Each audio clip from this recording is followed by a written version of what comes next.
Ladies and gentlemen, please take your seats. The pre-show will begin shortly. Thank you.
Ladies and gentlemen, please take your seats. The program will begin momentarily.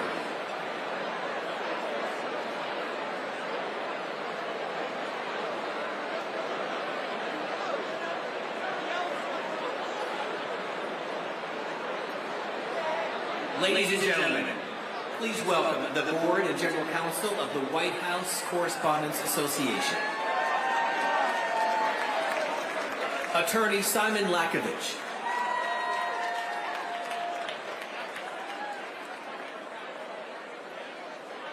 Sarah Cook of CBS News.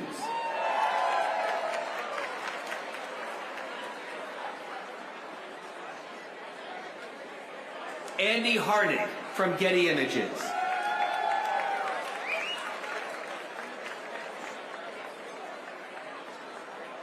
Mark Lima of CBS News.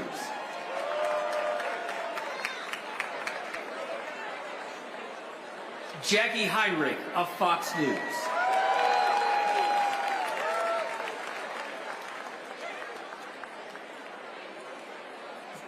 From Bloomberg, Justin Sink.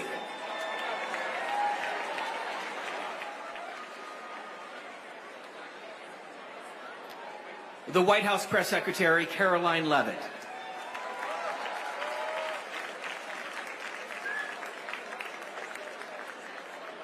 From ABC News, Karen Travers.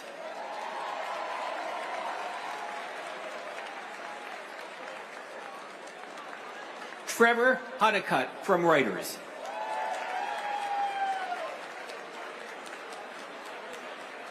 Courtney Subramanian from Bloomberg News.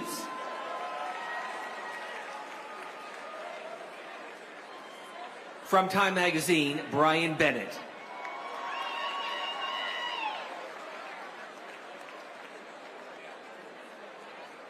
And join us in welcoming the President of the White House Correspondents Association from CBS News, Weijia Zhang.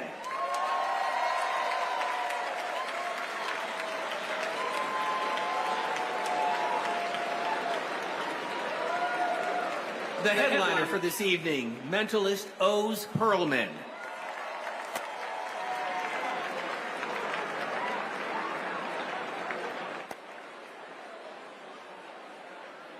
And now please welcome the Vice President of the United States, J.D. Vance.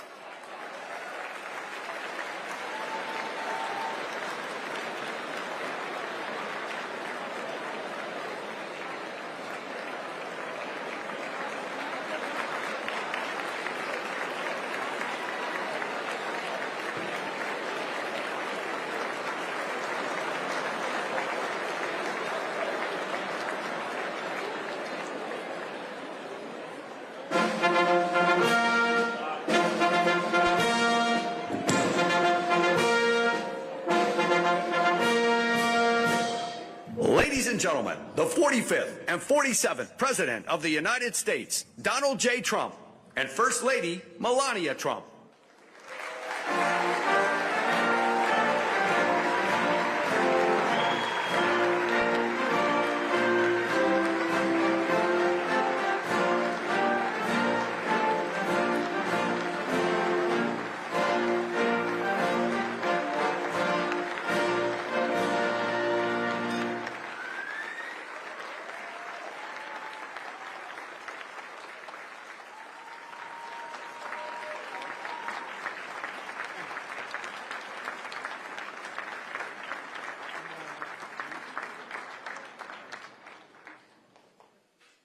Ladies and gentlemen, please rise for the nation's colors presented by the Joint Armed Forces Color Guard, and please remain standing for our national anthem performed by the U.S. Marine Band.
And now, ladies and gentlemen, please welcome the president of the White House Correspondents Association from CBS News, Weijia Zhang.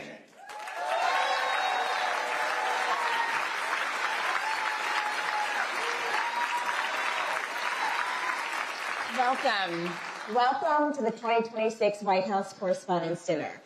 Thank you to the President's own Marine Corps Band, led by Drum Major Master Gunnery Sergeant Stephen Williams and vocalist Master Gunnery Sergeant Kevin Benier.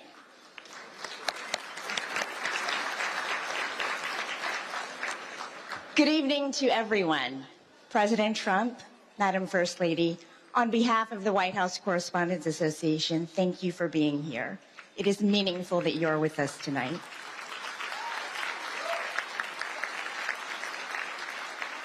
And White House Press Secretary Caroline Leavitt, thank you for everything you and your team does to work with us every day, whether you like it or not.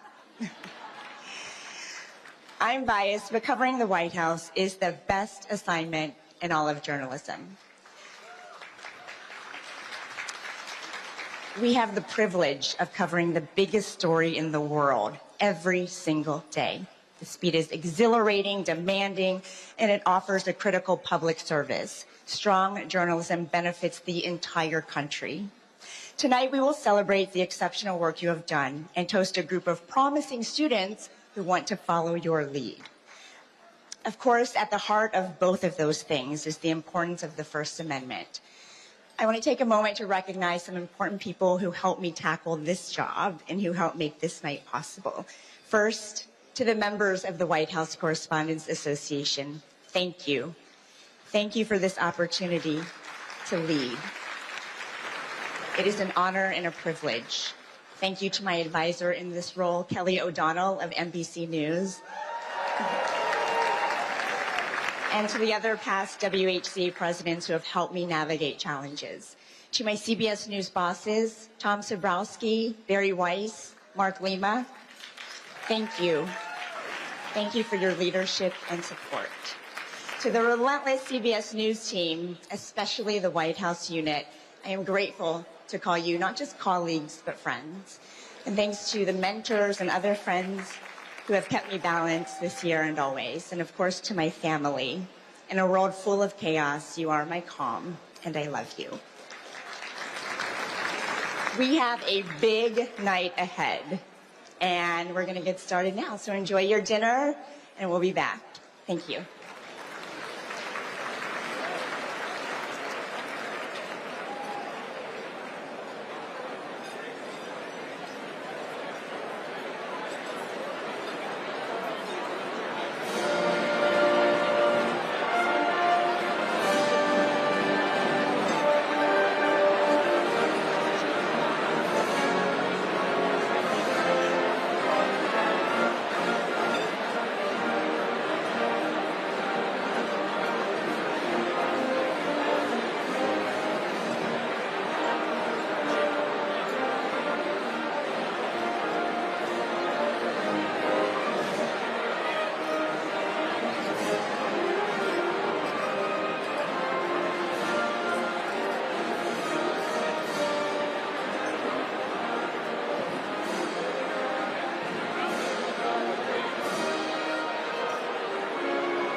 Check, check.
Richard, it's you.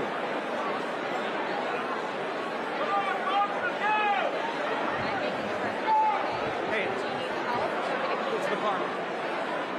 Tell him you're on Mo's camera. I'm on Mo's camera.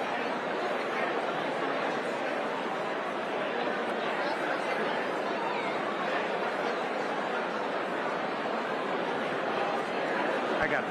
I'm on Mo's camera. Ladies and gentlemen, we will be with you shortly. Please stand by. We'll have an announcement in just a minute, but we will be resuming shortly. Thank you.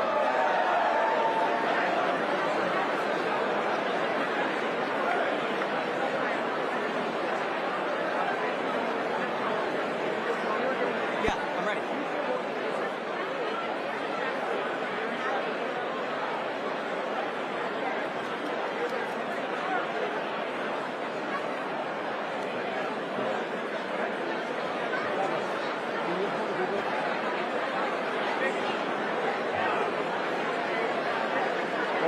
Rose said. Yes.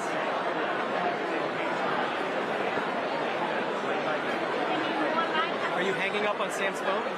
No. Don't hang up on him. No, he said they're going to call you back. I know.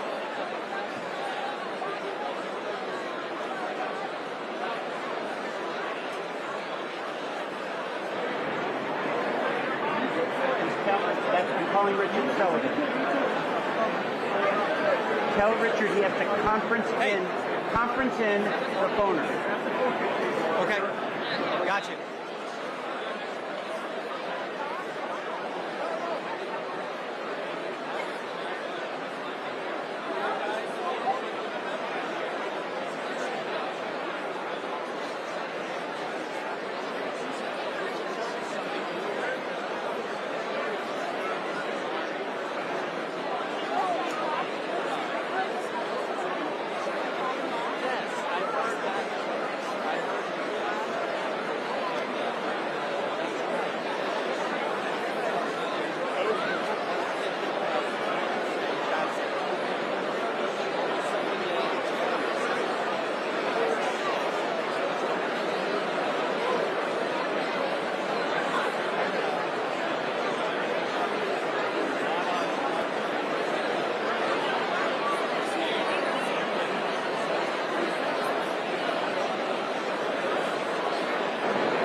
So, Peter, here's the situation where we are.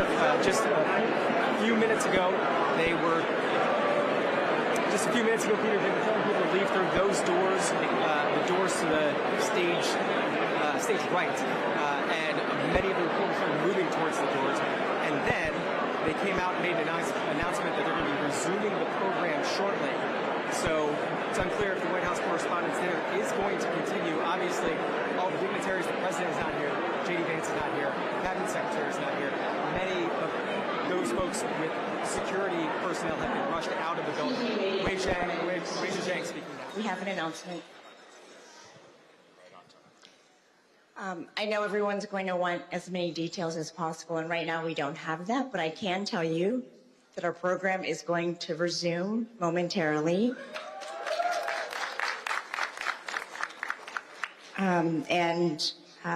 We will have more details to share also momentarily, but for now, please just be patient as we figure out just how much time it will be, but it shouldn't be that much longer.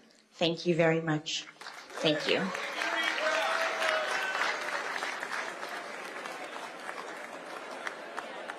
Shared with us is that the program is going to be resuming momentarily. They'll have more details to share about what happened. She acknowledged that reporters in the room have a lot of questions. There's a lot of discussion about what's going on and a lot of details that are just being passed by word of mouth. Perhaps, Peter, you have more information at this point than I do.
did.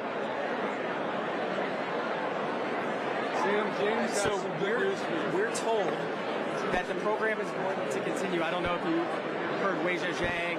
She made that announcement. You're right. The seal is still on the program. Just a few minutes ago, probably about 10 minutes at this point, they were trying to get all the reporters to leave out of the door behind me. I don't know if you saw the shot, and many of the reporters did. But as that was happening, one of the members of the White House Correspondents Association came out and said that the dinner is going to continue. And then you heard Wei Zhejiang saying that everybody obviously wants more information. She'll have some more information, but they're getting a signal now that it seems like the program is going to continue, Peter. I am, Peter. It's still pretty cool, Peter. I would say the part of the room that emptied out was the room that, or part of the room that was closest to that entrance that they opened and was telling everybody to leave. So all those tables are empty behind me. But if you switch this camera around, everybody is still at the tables to the center and on the left side of the hall.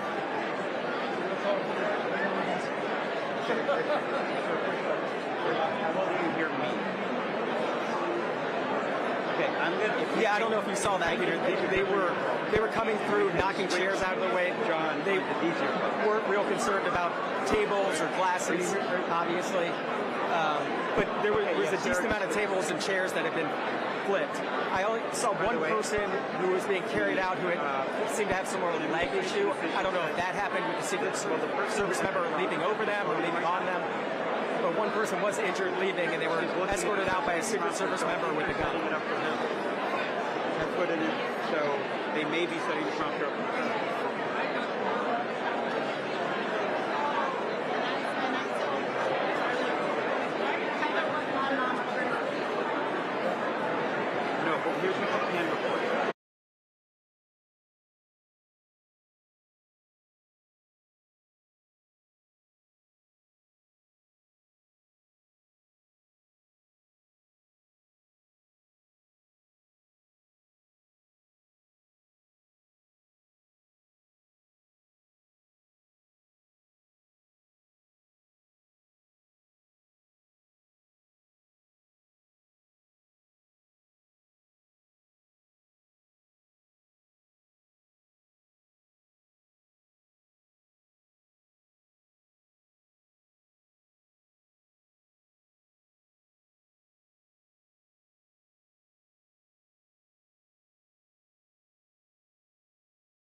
going in and out.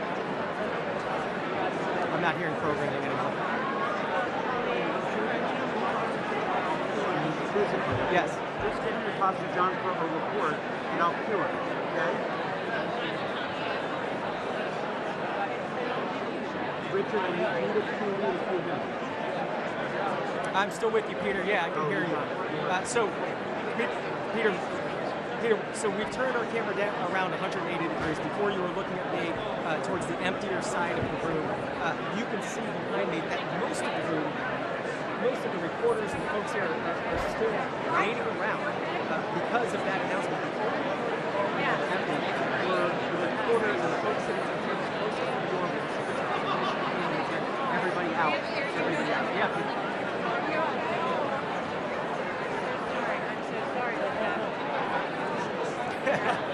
So, Peter, behind me is the stage, obviously, so this is a different shot of the stage from what you're used to.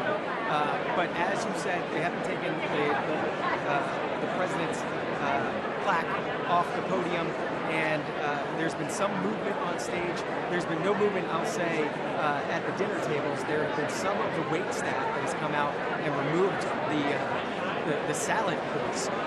I don't know if that means they're going to continue serving with the course, but if they're doing that, it's maybe a sign that they plan to continue with the dinner, and we're just watching what happens here.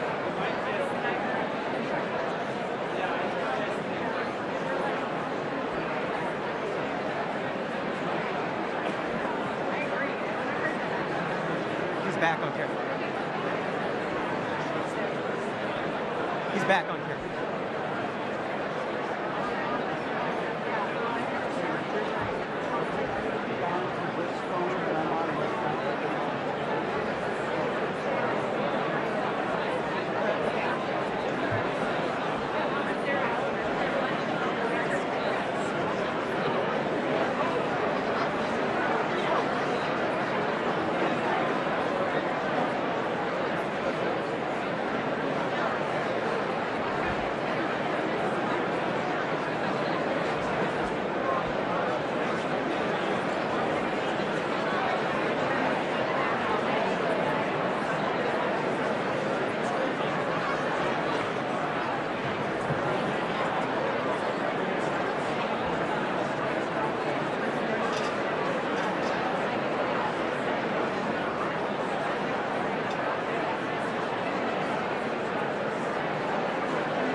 Sam, don't go far with that phone.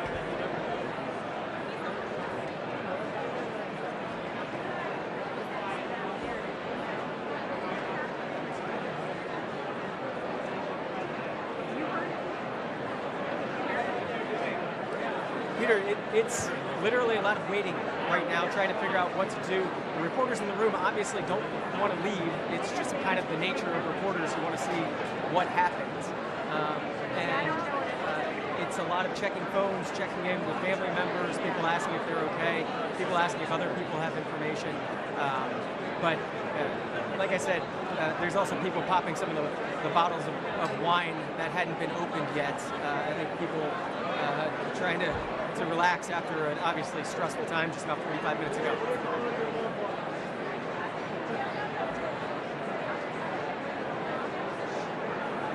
Yes, Peter, thank you.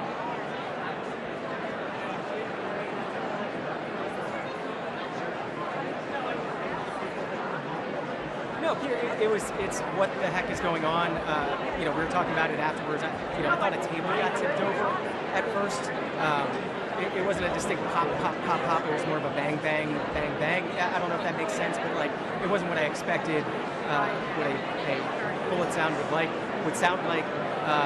But apparently, it happened through the doors and upstairs, so maybe that's part of the muffling from what we heard in the room, which is why everyone's reaction was, I think, a little bit slower of like, is that what we thought it was? There were people...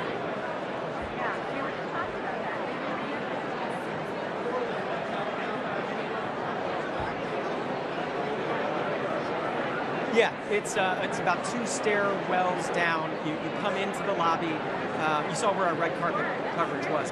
That same floor is the lobby area. You go past where the red carpet was. You take a left.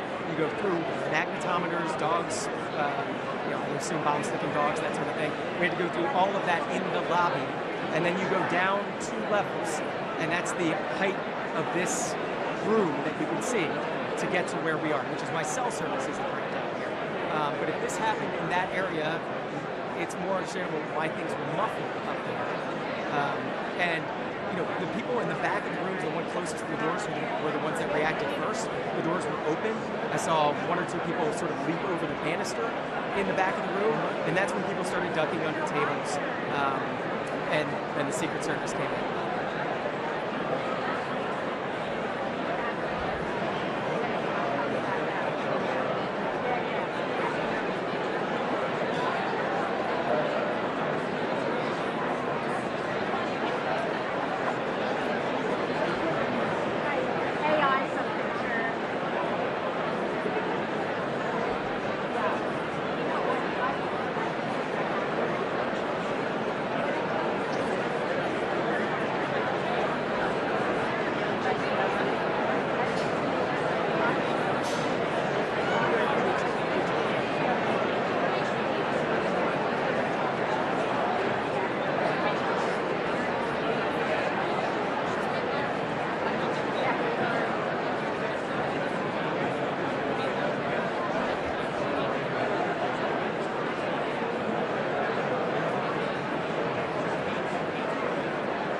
Tom.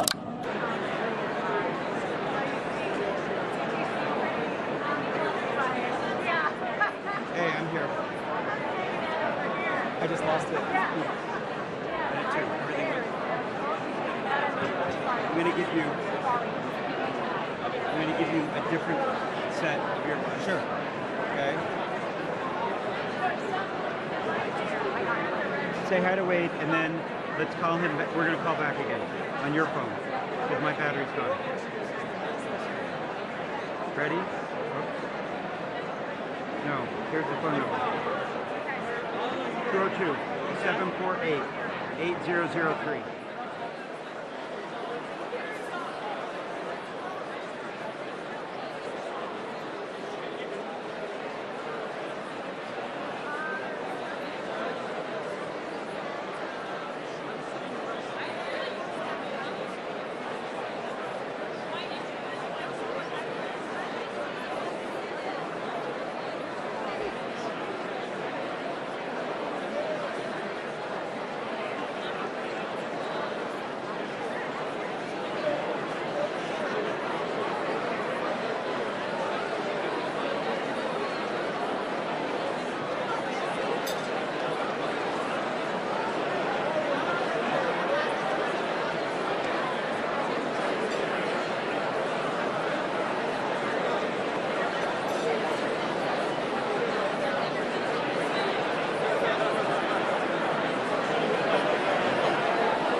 No.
you talk about what you know at this point and what you've heard? So what I know is that we were seated on the upper rim of the ballroom, and we heard a succession of pops, it sounded like, an apparent gun shooting.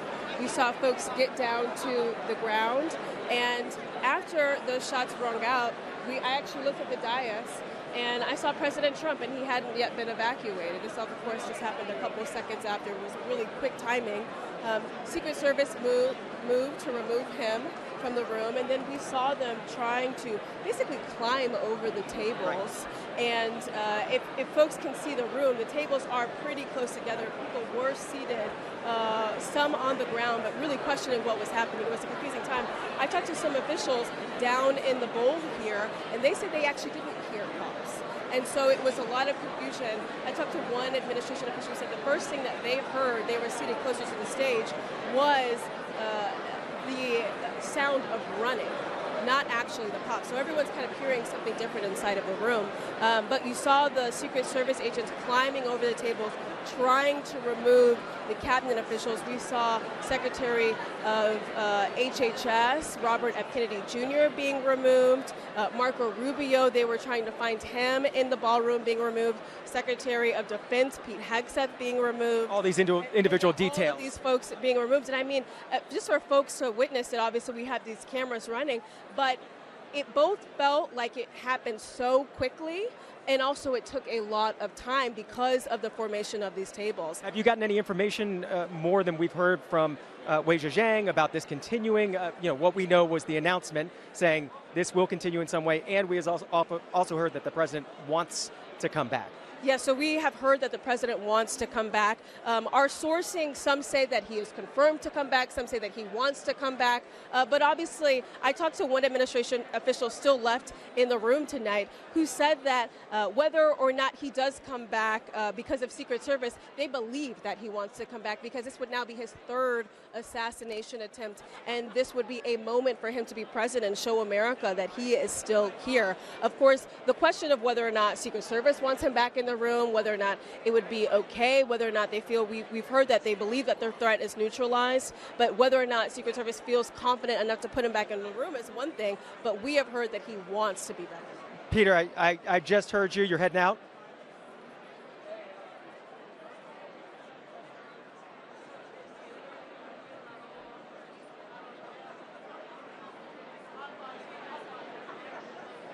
Jasmine, thank you so much. Thank you so much.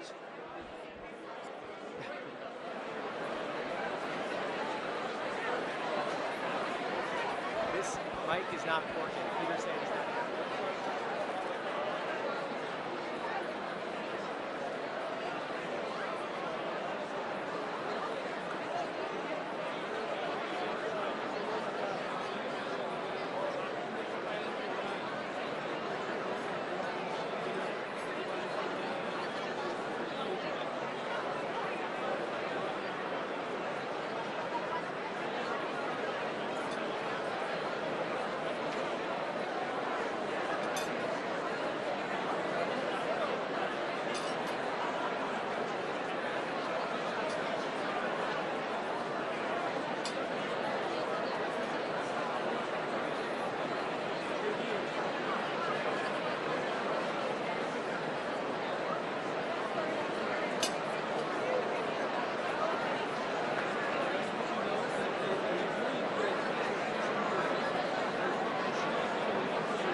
Ladies and gentlemen, if we could have your attention, please be seated.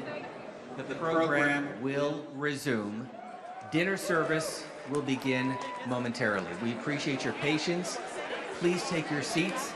The program will begin. Wisha Zhang will be at the podium shortly. Dinner service will begin momentarily.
Ladies and gentlemen, if we could have your attention, please take your seat. Dinner service will begin momentarily. We will have an update from the podium. Please take your seat. Thank you so much. We appreciate your patience.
some sort of stage presentation within the next few minutes.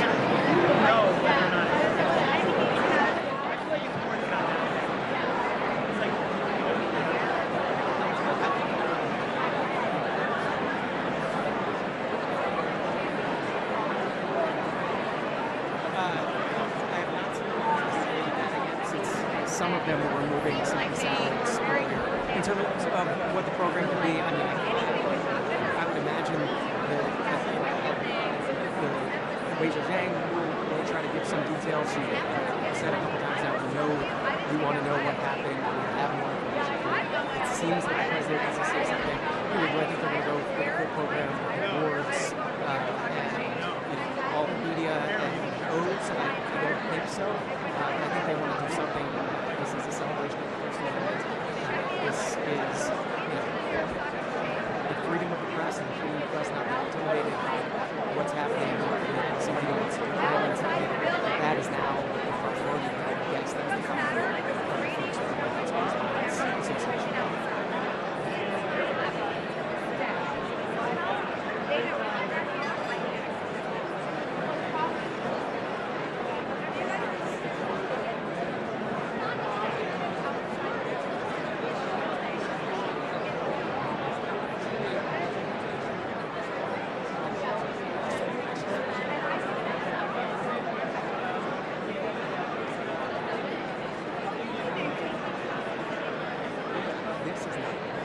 This works fine.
Tell them to come to me.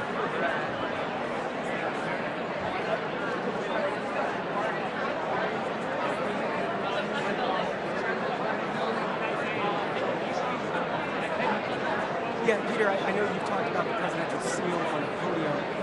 There was a staff member who just came up and took it off. Look now, I don't know if it's shot directly, but the presidential seal is no longer on the podium. Perhaps a sign that the president may not be coming back out. He said in that True Social post that, of course, you'll let law enforcement make a final decision. Maybe that means they made the decision now. But literally, just about 15 seconds ago, somebody came up, took that seal off the podium. Again, they made the announcement that the reporters in the room will sit down. Nobody really is. They promised that the program will continue in some way, but maybe it's going to continue now.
This is a room full of reporters, so I know you've already seen the president's tweet.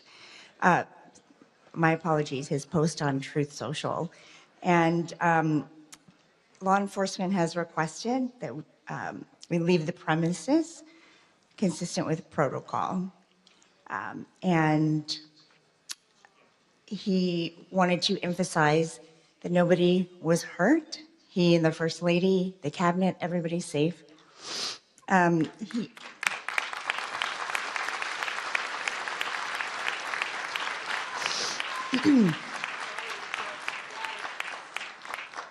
president will be having a press briefing at the White House in 30 minutes. That is not a joke. And he insists that we will reschedule this event in the next 30 days. And that he wanted to do it tonight. He wanted to continue despite the news, but has to follow security protocol.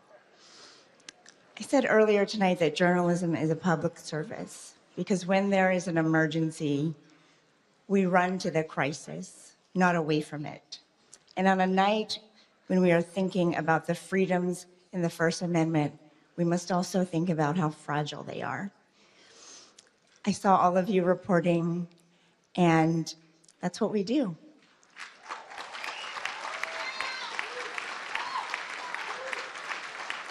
So, thank God everybody is safe, and thank you for coming together tonight. We will do this again. Thank you.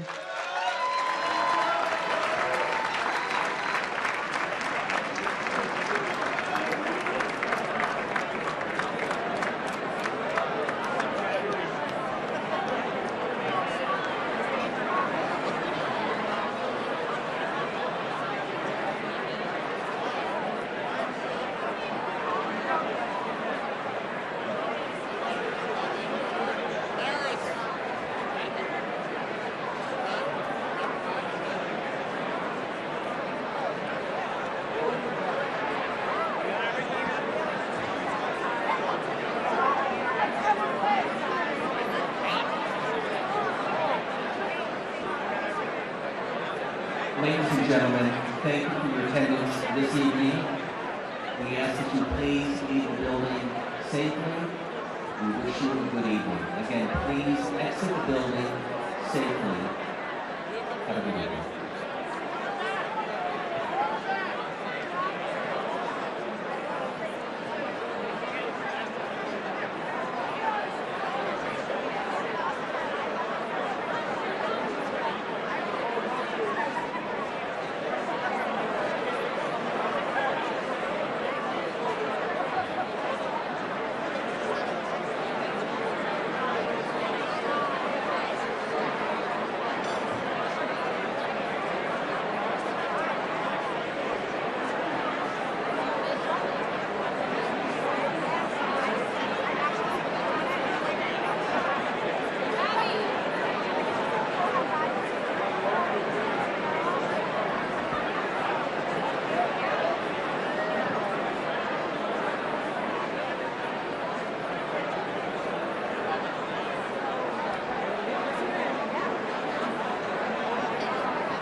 If there is any members of Congress in attendance, can you please come to the center stage? Thank you. Again, any members of Congress, please come to the center stage. Thank you very much.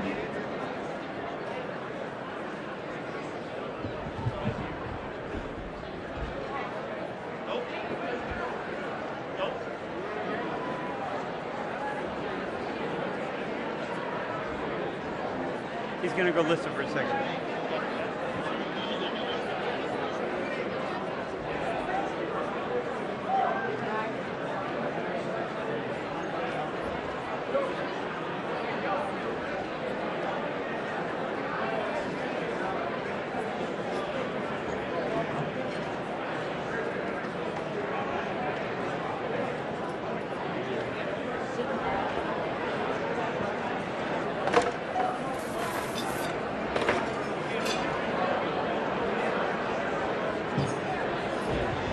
All right, Mo, he's coming back. Tell him something.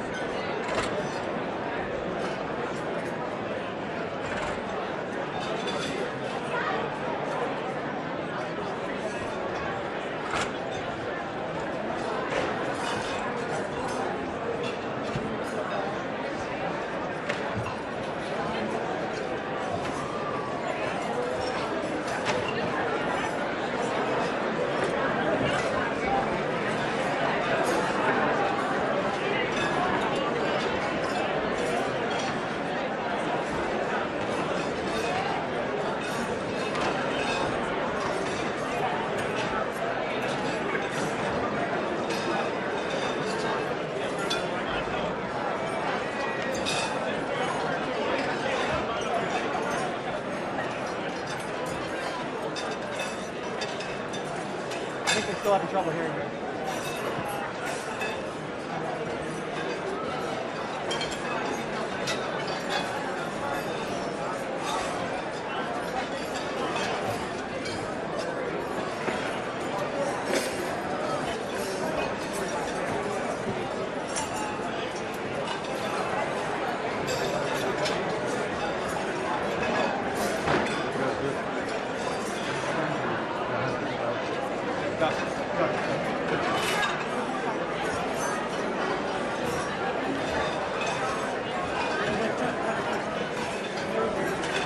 Sam, they said they're done with me. Okay.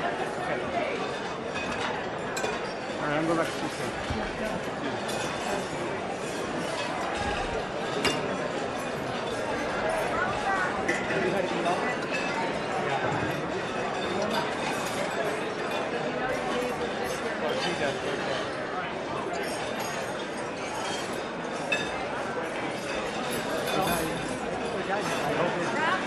I hope it works.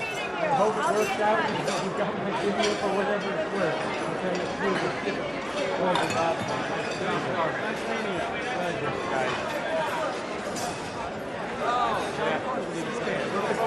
guy. Yeah. Yes. I wish we had met under better circumstances.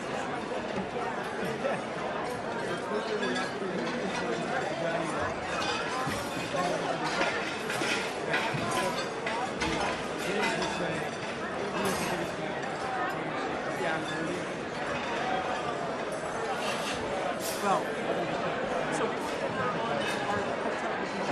sit down with you. Yeah. Yes. The 250 book. We've been promoting it, so Peter and I have done spring book cruise over the weekend promoting it.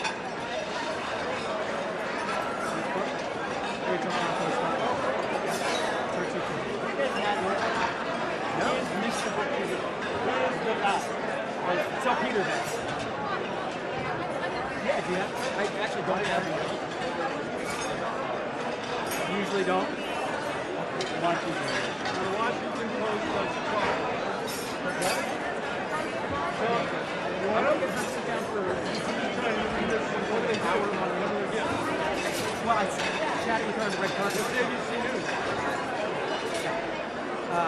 I will send you the York Trump. Yes. Oh. We're here. That's what we do. And literally don't actually get a book.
那么刚才我们是被主办方通知说还是要撤离现场。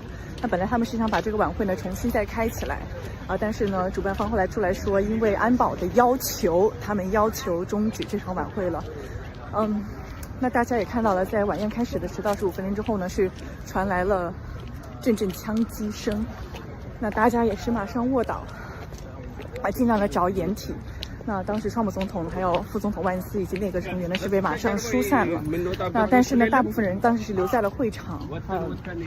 其实大家都现在仍然心情非常的震惊，毕竟呢是在一个非常密闭的环境，然后非常多人几千人在同一个会场的情况，然后看到特勤人员就从会场的后方冲进来，想要去把在会场中跟我们坐在一起的内阁成员高官们，想把他们给掩护出去。所以说当时大家很长一段时间其实都不知道究竟是否有人员伤亡的情况但是目前呢大家还是被告知需要疏散。那么刚才主办方也通知我们说，川普总统他想把这个晚宴再开下去，但是安保要求说不行，大家就是还是今天不行，这个情况还是比较严峻。那么现在呢，可以看到我们在外面呢有很多警车，天空上呢也有直升机在巡逻，大家可以看到天空上的闪光，有直升机在巡逻。那么周围呢其实一直都是警戒的状态但是我们现在就要徒步往外走。那我们其实大家都是穿着晚礼服、燕尾服、高跟鞋，那现在就是要往外走了。今天晚上呢是一个非常令人震惊的情况。那就像我们刚才也提到了，我是在川普总统第一次被将近刺杀的现场巴特勒呢也经历过类似的情况，枪声响，总统撤离，群众紧急疏散。那么今天呢很相似的事情又重演了一遍，但是幸亏这次总统呢并没有大碍。那么也会继续呢从白宫以及其他的地方为大家带来最新的报道。那川普总统宣布呢，他会将马上在白宫召开记者会。可以想象白宫现在已经是水泄不通了，所以说 wish me luck， 我们可以尽快的还是往那边赶。大家可能会看到第一次白宫简报会里面大家都穿着晚礼服，那因为大家可能都从这个晚宴上赶过去。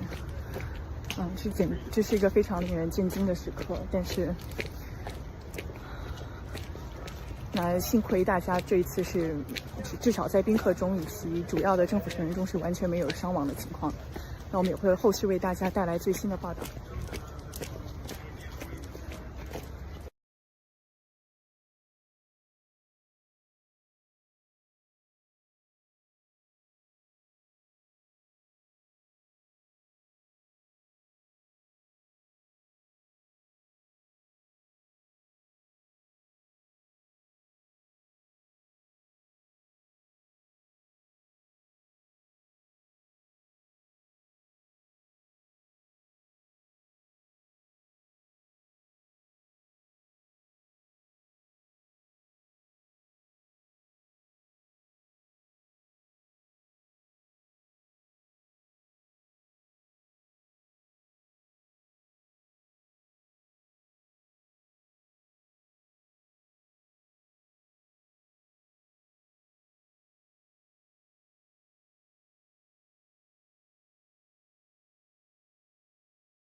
He's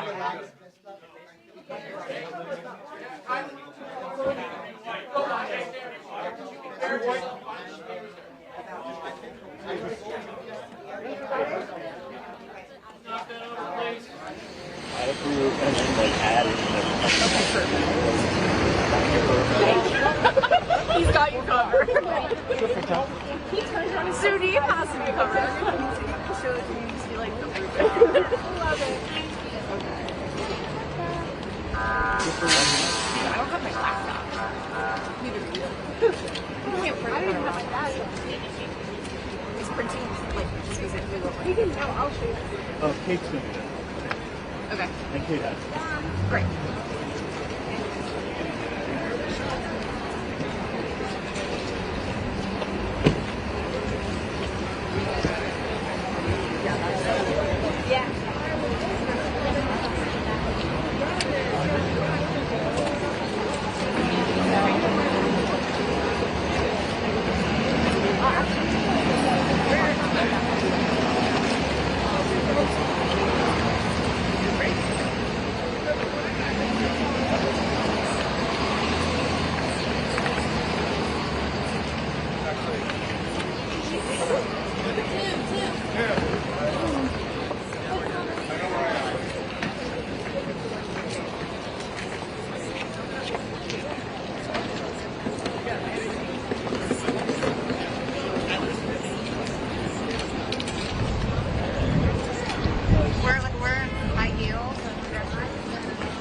Oh, hey.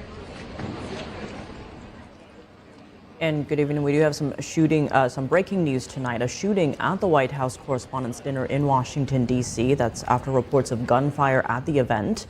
A gunman entered the Washington Hilton, rushed past a magnetometer, and opened fire, striking a Secret Service agent in the vest. The agent is okay, and the suspect has been detained but not yet identified. Officials say President Trump, Vice President J.D. Vance, and all cabinet members are safe. And reports just in indicate that law enforcement responded to a possible shooter at the Washington Hilton, though details about the suspect remain unclear at this hour. Several high-profile officials were in attendance, including Treasury Secretary Scott Bessent, FBI Director Kash Patel, Caroline Leavitt, and other members of the Trump administration. The president says law enforcement ordered an evacuation, and a press conference is expected from the White House momentarily. The hotel is a historically significant location. It's the same site where President Ronald Reagan survived an assassination attempt back in 1981. And there on screen, we are waiting for that press conference to kick off any minute now. This is a breaking news event. There's a lot happening here. We actually had our own people inside that Correspondents' Dinner. Steve Lance from Capitol Report in D.C., Mario Otso, our White House correspondent, Iris Tower, other White House correspondent who you heard on the phone earlier there, and other members. So we'll keep you updated as more information comes in. Right now, we are waiting for that press conference. We are expecting President Trump to speak and address the nation very shortly. So we'll bring you that as that happens. I'm a Daily Wire. Okay, can I get a White House off your shirt? Sorry. So tell me, what happened? Would you say?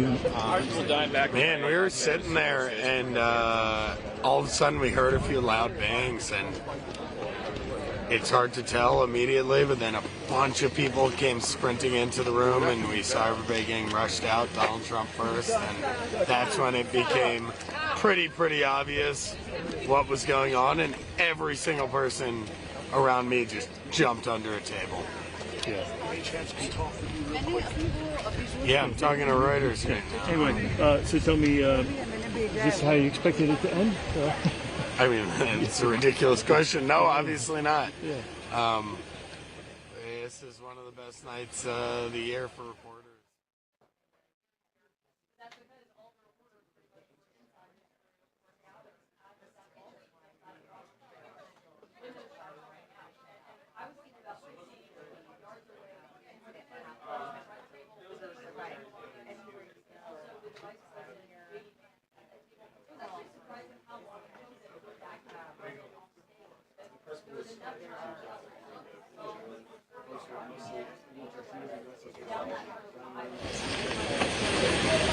Zit in de kamer?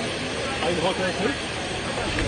No, we can't go back inside. We can't get in. We're locked up. Are you we're in the meeting. We can't go back in there. We're locked up. Yeah, we're in there. We can't get back in. They locked y'all out of your room and stable? So it ain't your fault.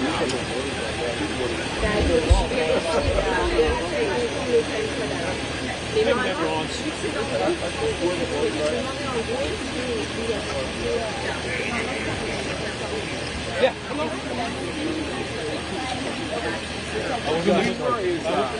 was in there with the left. Yeah. What do you want to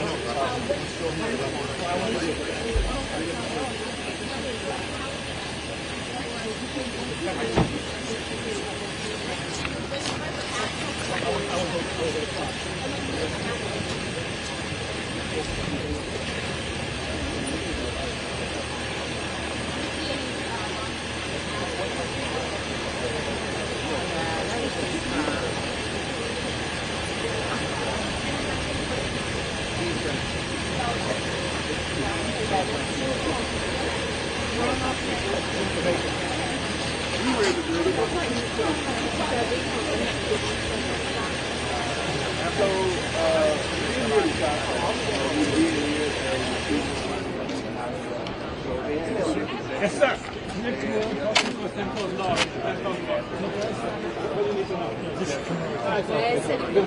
Maybe on the way back, okay? Yeah, cool. I'll be here all night. Fine.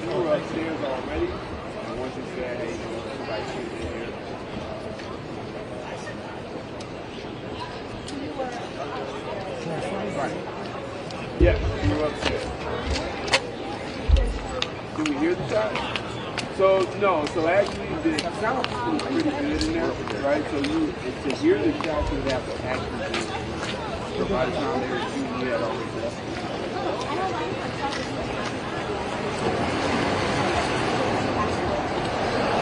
The security, I have questions about. I'm not sure if they knew the president was going to be there, but I don't think that they were really prepared for the president. It didn't seem like it. It seemed like they were more prepared for the president's reception, like they said they were going to be. As far as like the security, yeah, I do have questions. It's like, hey, look, show your tickets. Some of the people that came there, they were just able to show like email that was printed off.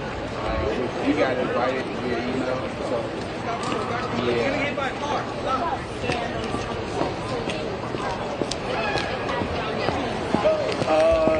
No. So you would assume they would be, right? But I don't think they were really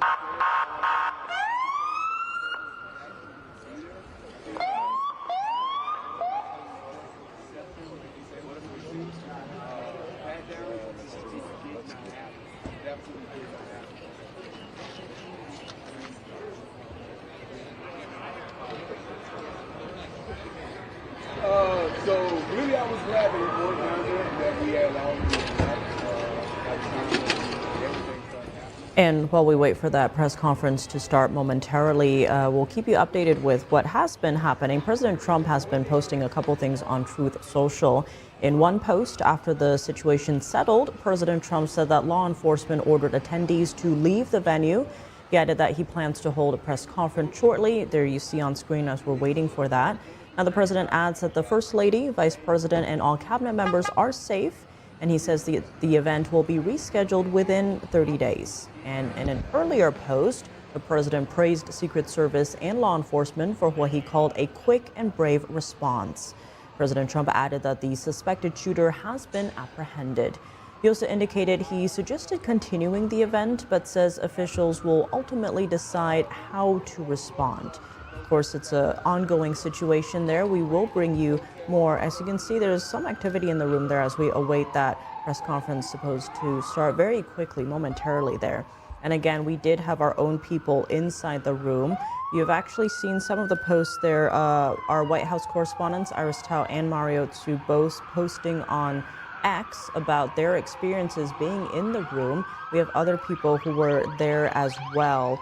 Steve Land's Capitol Report, our DC bureau, many of the members were there in the room. So We'll bring you more information as it develops. Right now, though, it seems that the president and all the cabinet members and our own people are safe. So we'll keep you updated, especially with that press conference that is expected to start any minute now.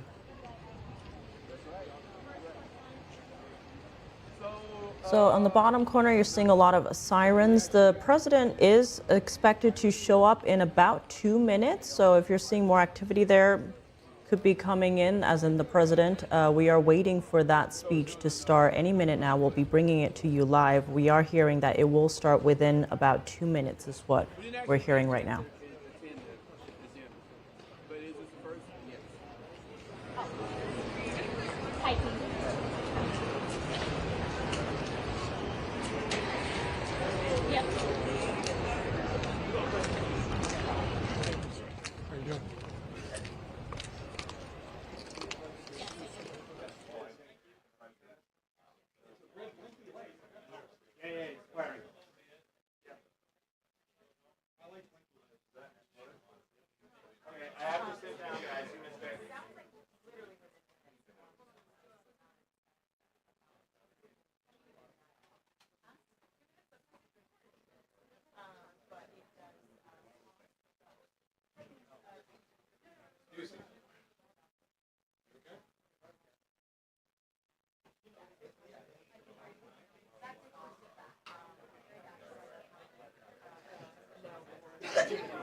And right now you're seeing several of the reporters and correspondents that are getting seated as we await this press conference by President Trump that's following that shooting outside the White House Correspondents' Dinner.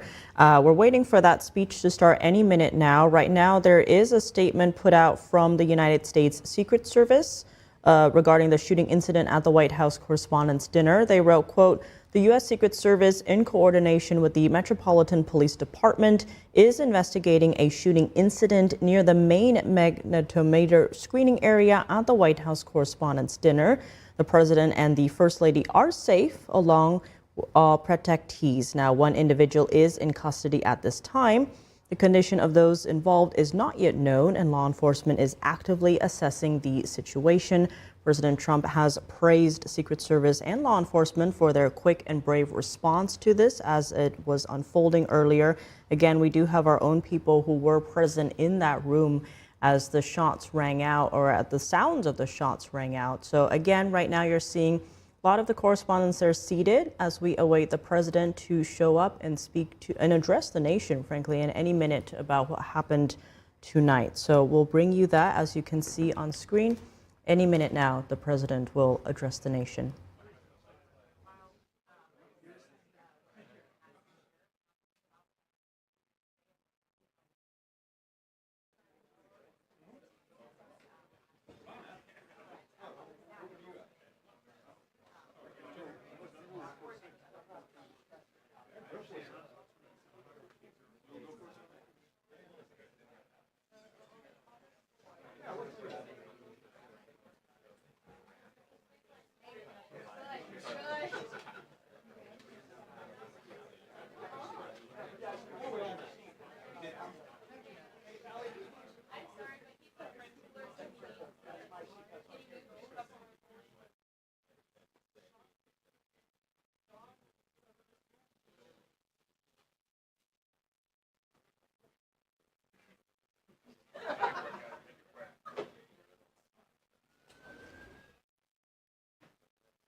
Everybody okay? Yes. Sorry for the hopping over the fence here.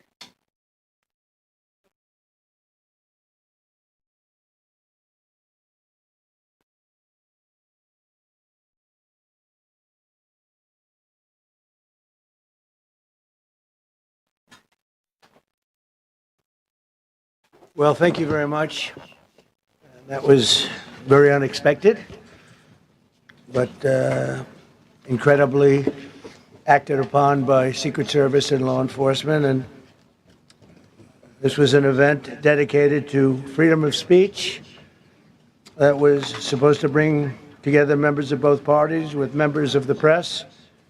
And in a certain way it did, because the fact that they just unified, I saw a room that was just totally unified. It was in one way very beautiful, a very beautiful thing to see. A man charged a security checkpoint armed with multiple weapons, and he was taken down by some very brave members of Secret Service, and they acted very quickly and have just released, for purposes of transparency, clarity, I've ordered it to be put out. You probably have it by now. Put out on Truth and put out on many other platforms. A tape showing the violence of this thug that attacked our Constitution, and also showing how quickly Secret Service and law enforcement acted on our country's behalf. Really did a great job. One officer was shot, but saved by the fact that he was wearing obviously a very good bulletproof vest. He was shot from very close distance with a very powerful gun, and the vest did the job. I just spoke to the officer, and he's doing great. He's in great shape. He is has very high spirits, and we told him we love him and respect him, and he's a very proud guy. He's very proud of what he does, Secret Service agent. And we looked at all of the conditions that took place tonight, and I will say, you know, it's not a particularly secure building, and I didn't want to say this, but this is why we have to have all of the attributes of what we're planning at the White House. It's actually a larger room, and it's much more secure. It's drone-proof, it's bulletproof glass. We need the ballroom. That's why Secret Service, that's why the military are demanding it. They've wanted the ballroom for 150 years for lots of different reasons, but today's a a little bit different because today we need levels of security that probably nobody's ever seen before. But everyone owes a tremendous debt of gratitude to the courage of law enforcement, the law enforcement, and working with the D.C. police. And we just spoke with the mayor. And when we're finished, the police chief is going to take over and discuss it also from their viewpoint. But they also performed exactly as they were supposed to. And you see the attacker in different positions, but you also see the attacker totally subdued and under control. So as you know, this is not the first time in the past couple of years that our republic has been attacked by a would-be assassin who sought to kill. In Butler, Pennsylvania, less than 2 years ago, you all know that story. And in Palm Beach, Florida, a few months after that, we came close. We really had, again, we had some great work done by law enforcement. But in light of this evening's events, I ask that all Americans recommit with their hearts in resolving our difference peacefully. We have to resolve our differences. I will say, you had Republicans, Democrats, independents, conservatives, liberals, and progressives. Those words are interchangeable, perhaps, but maybe they're not. But yet everybody in that room, big crowd, record-setting crowd, there was a record-setting group of people. And there was a tremendous amount of love and coming together. I watched, and I was very, very impressed by that. But we were, First Lady and I were taken very well care of, very quickly rushed off the stage. Vice President J.D. Vance, who's here, was likewise beautifully done. He was just saying how quickly everybody acted, law enforcement, Secret Service in particular in this case, but law enforcement. Marco had the same thing. Pete was there. Pete didn't want any help. He didn't want anybody to help him. He doesn't want anybody to help him, but he did get some, didn't you? And I think you also said that it was very impressive. So with that, I'd like to ask Todd Blanche to come up, say a few words, and tell you it's already underway. The man has been captured. They're going to his apartment. I guess he lives in California. And he's a sick person, a very sick person. And we don't want things like this to happen. I think it's very important that I say, though, and I told the representatives of the evening, they did such a beautiful job. It was such a beautiful evening. And again, they're talking about free speech in our Constitution. That's what it's all about, not just White House correspondence. It was really based on free speech in our Constitution. But I said very importantly that we'll do it again within the next 30 days, and we'll make it bigger and better and even nicer. So I just want to thank everybody that was involved. I also want to thank the press, the media. You've been very responsible in your coverage. I will say I've been seeing what's been out. You've been very responsible. So Todd Blanche, I'd like to say a few words, and then we're going to have cash. And then you're going to go on. We can ask, I guess we can take a couple of questions. I want to thank the First Lady that was a rather traumatic experience for her.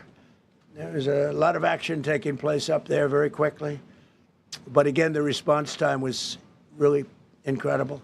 And we're going to reschedule. We're going to do it again. We're not going to let anybody take over our society. We're not going to cancel things out because we can't do that. We wanted to stay tonight. I will tell you, I fought like hell to stay. But it was protocol. They said, please, sir, because they didn't know there was a lot of action going on, and they didn't know could there be probably a lone shooter, but we'll find out. We'll find out very quickly. They have it very well under control. So I want to thank everybody very much. And Todd Blanche, please. Thank you very much, Mr. President. Tonight you saw the very worst and the very best of this country. You saw the very worst by the actions of that coward that the president just talked about. But you also saw the very best because you saw law enforcement do exactly what they're supposed to do. And you'll see the videos come out, I expect, very shortly, and you'll see law enforcement do exactly what we want them to do. And so I echo what President Trump just said, that we are extraordinarily grateful and appreciative of the men and women of law enforcement that did their jobs tonight, including one who was who was injured. This investigation is ongoing. I expect you will see charges filed shortly. The charges should be self-evident given the conduct, but as you'll hear, there will be multiple charges surrounding the shooting, around the possession of firearms, and anything else that we can get on this guy. The investigation is obviously ongoing and just started. There is federal law enforcement already working on search warrants and doing their job, and I don't want to get ahead of them and don't want to get ahead of the work that they're doing even as we speak. Director Patel and I were just on the crime scene a short while ago, and everybody in this room should rest assured that the Metropolitan Police Department, the FBI, Secret Service, everybody's on the scene doing their job. I know that the police chief is going to give an update from the scene as soon as we're finished here, and I obviously will leave the details of what they have learned to him. But in the meantime, I just want to thank everybody in this room for the courage, and I want to thank President Trump for his words, and I promise you, justice will be served. Thank you. Dr. Patel. Thank you, General. Thank you, Mr. President. The President's absolutely right. You saw the best resolve of American law enforcement because you, Mr. President, inspire them 24/7, 365. You give them the resources that they need, and they know that you have their back. And that is a changing dynamic in this country, and that's why you saw brave Secret Service agents respond immediately, swiftly, subdue and take down the suspect, and safeguard the lives of thousands of individuals at that hotel. Thanks to our interagency partnership with the Department of Homeland Security and the Metropolitan Police Department, the FBI was rapidly deployed onto the scene, took over the evidence response unit, is examining all the ballistics that were found on scene to include the long gun and the shell casings. We are conducting witness interviews as we speak. You will hear from our team on the scene there with the mayor and the head of the FBI field division there. But please know what the Attorney General has just said reigns no truer. You saw the very best of America tonight. The very best unite us at a time of uncertainty because we have leadership here with the President and the Vice President that backs law enforcement. And the men and women that I shook their hands on the scene today could not have been prouder to show up on scene. And as the Attorney General said, make no mistake, we are conducting witness interviews. If you have any information whatsoever related to this event, 1-800-CALL-FBI, 1-800-CALL-FBI. No piece of information is too small. No piece of information is inadequate. We will evaluate it all. We will also be conducting interviews of those that were there. And if any of those individuals have information, please come forward to law enforcement or the FBI or the Metropolitan Police Department. We will be examining this individual's background thoroughly. That process has already started. And we are going to ensure that he was either a lone wolf actor or anyone else that was responsible. We will analyze all evidence immediately to make sure that we safeguard this country. Mr. President, Mr. Vice President, thank you for your leadership. Attorney General and Homeland Secretary Marlin, thank you for your partnership in law enforcement. Thank you. Okay, we'll do a couple and then we go to the chair. Madam Chairman, I just want to say you did a fantastic job. What a beautiful evening, and we're going to reschedule. That it's very tough for her to ask a killer question, right? But you have done a fantastic job. Please. Mr. President, I appreciate it. As you mentioned, it all happened so quickly. Yeah.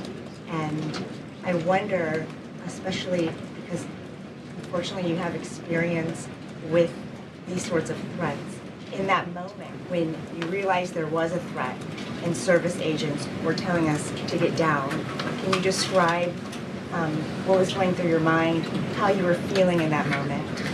That's a very good question, actually. It's always shocking when something like this happens. It's happened to me a little bit, and that never changes.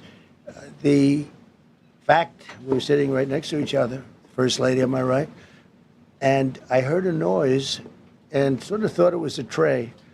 I thought it was a tray going down. I've heard that many times, and it was a pretty loud noise. And it was from quite far away. He hadn't breached the area at all. They really got him. But so it was quite far away, but it was a gun. And some people really understood that pretty quickly. Other people didn't. I was watching to see what was happening. Probably should have gone down even faster. Melania was very cognizant, I think, of what happened. I think she knew immediately what happened. She was saying, that's a bad noise. And we were whisked away along with other people, but we were really whisked away. And again, the performance of the Secret Service and the police, all of the law enforcement, I thought was really good. So it was very quick. There wasn't a lot of time to be thinking because it was a matter of seconds before we were out the door and gone into an area. We very much, and you wanted to too, we very much wanted to continue it because I don't like to let these sick people, these thugs, these horrible, horrible people change the fabric of our life, change the course of what we do. So we held out. You were there. We held out right till the end, but they didn't want to take a chance, and I understand there was protocol. But we're going to be doing one hopefully within the next 30 days or sooner, and I am ready, willing, and able. And I was all set to really rip it. And I said to my people, this would be the most inappropriate speech ever made if I said one. So I'll have to save it. I don't know if I could ever be as rough as I was going to be tonight. I think I'm going to be probably very nice. I'll be very boring the next time, but we're going to have a great event. And you did a fantastic job. Thank you very much. Peter, go ahead. Thank you, President Trump. There's a report in the New York Post that this assailant assembled his weapon somewhere on site at the hotel. What do you think about that? And I ask respectfully, why do you think this keeps happening to you? Well, you know, I've studied assassinations, and I must tell you, the most impactful people, the people that do the most, you take a look at the people, Abraham Lincoln, I mean, you go through the people that have gone through this where they got them. But the people that do the most, the people that make the biggest impact, they're the ones that they go after. They don't go after the ones that don't do much because they like it that way. And when you look at the people that have either, whether it was an attempt or a successful attempt, they're very impactful people. Just take a look at the names there, the big names. And I hate to say I'm honored by that, but I've done a lot. We've done a lot. We've taken this country, and we were a laughing stock for years, and now we're the hottest country anywhere in the world. We've changed this country. And there are a lot of people that are not happy about that. So I think that's the answer, Peter. And after Butler, your team rethought outdoor events. Yeah. Do you think that you now need to rethink No. indoor Well, events? but then you just don't do events. No, I can't do that. I have to. It is what it is. We have to do it. The room was very, very secure. You know, he charged from 50 yards away, so he was very far away from the room. And what did you think when you saw the video of how fast he was running? He was moving. He was really moving. And the reaction time was great. Boy, those guys, they had their guns drawn literally by the time he was there. They were shooting. That's right. I thought they were very impressive. And if I didn't, I'd let you know. You know, I'm not going to be, I would not stand for that. No, I thought they were very impressive. Thank you, President Trump, and thank you for updates on the suspect earlier. Were you aware of any threats? Was your team aware of any threats beforehand? And do you believe you were the target of this tonight? I guess. I mean, these people they're crazy. They're crazy, and you know, you never know. He was very far away from me. He had to go through a lot.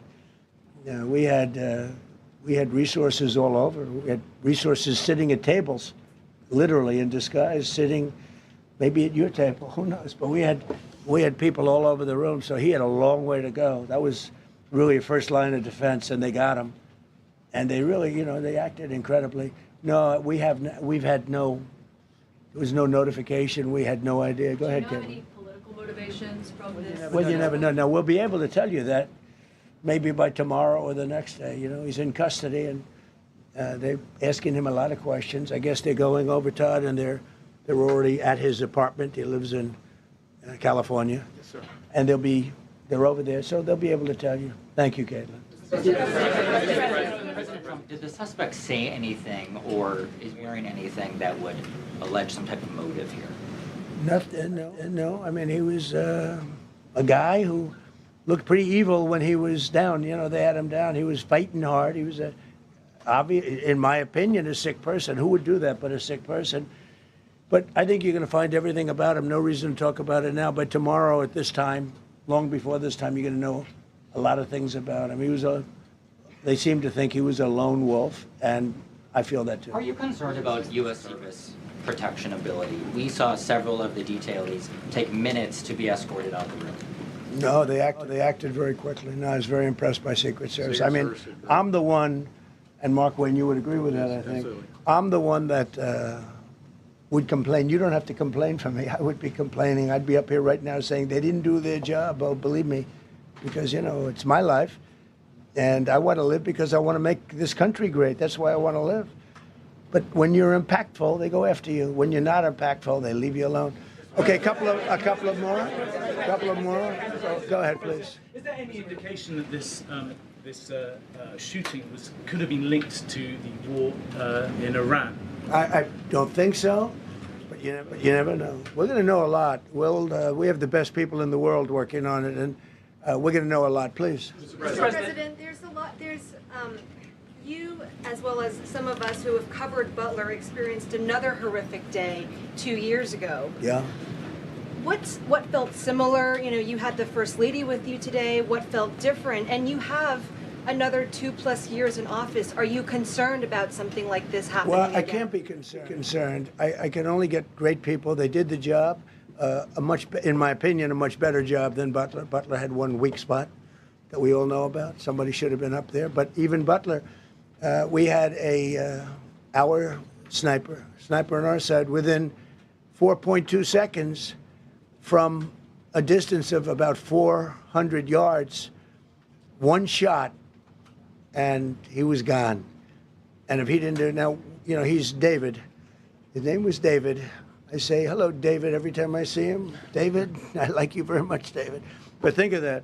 Now, if he doesn't hit him, and he hit him right between the eyes from 400 yards without any notice, nobody knew. He heard a sound.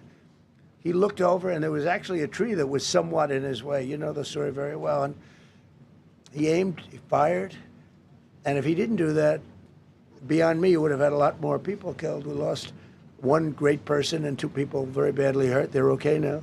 But no, that was so. In a sense, you know, it was pretty amazing the job they did. But they did have that one weak spot, as you know. They should have had that covered.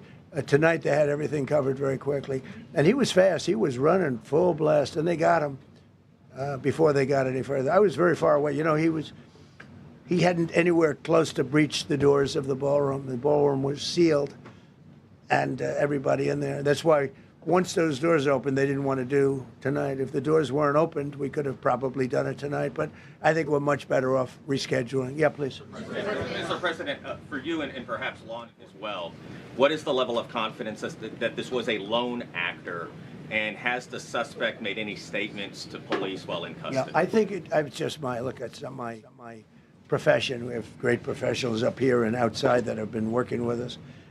My impression is he was a lone wolf, whack job. These are crazy people.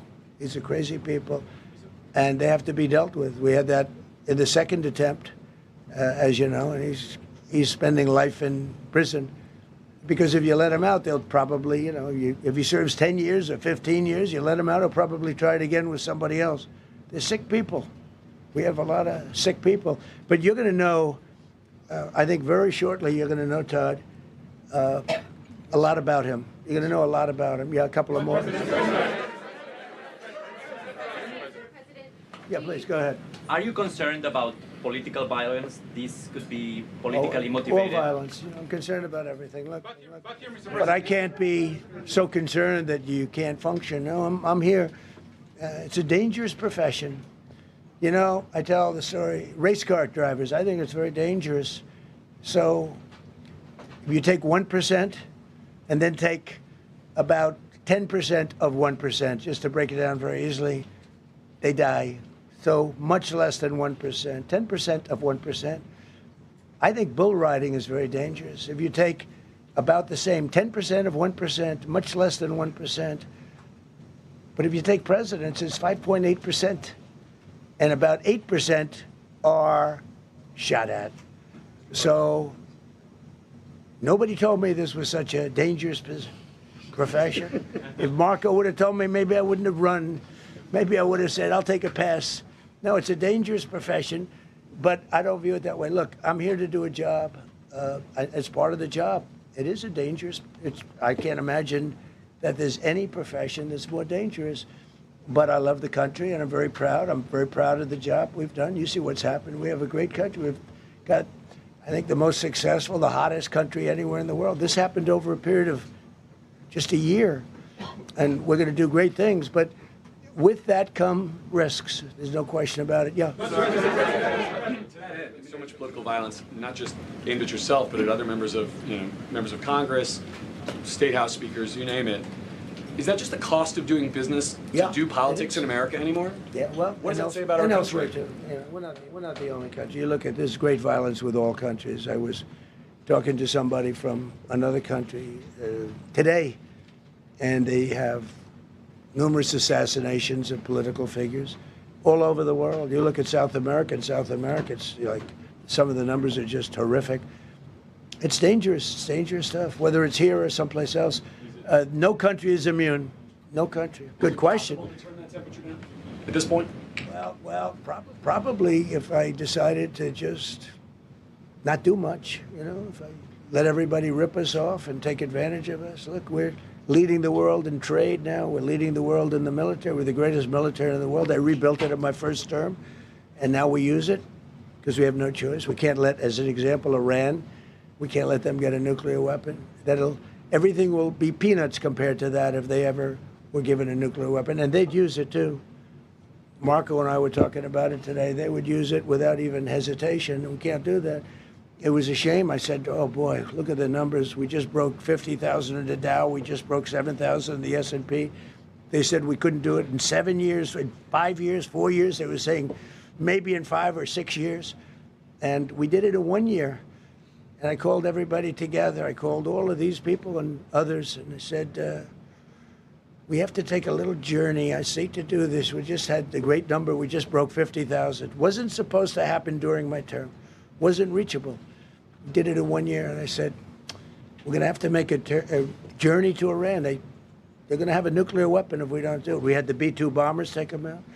I terminated in the first term the Obama agreement, the Iran nuclear agreement, which was a disaster. That was a road to a nuclear weapon. They would have used it. They would have used it 100%. So, when you do things like that, you become a target. If I wasn't doing that, I guess I'd be a lot less of a target. But I'm honored to be. Okay, one more question.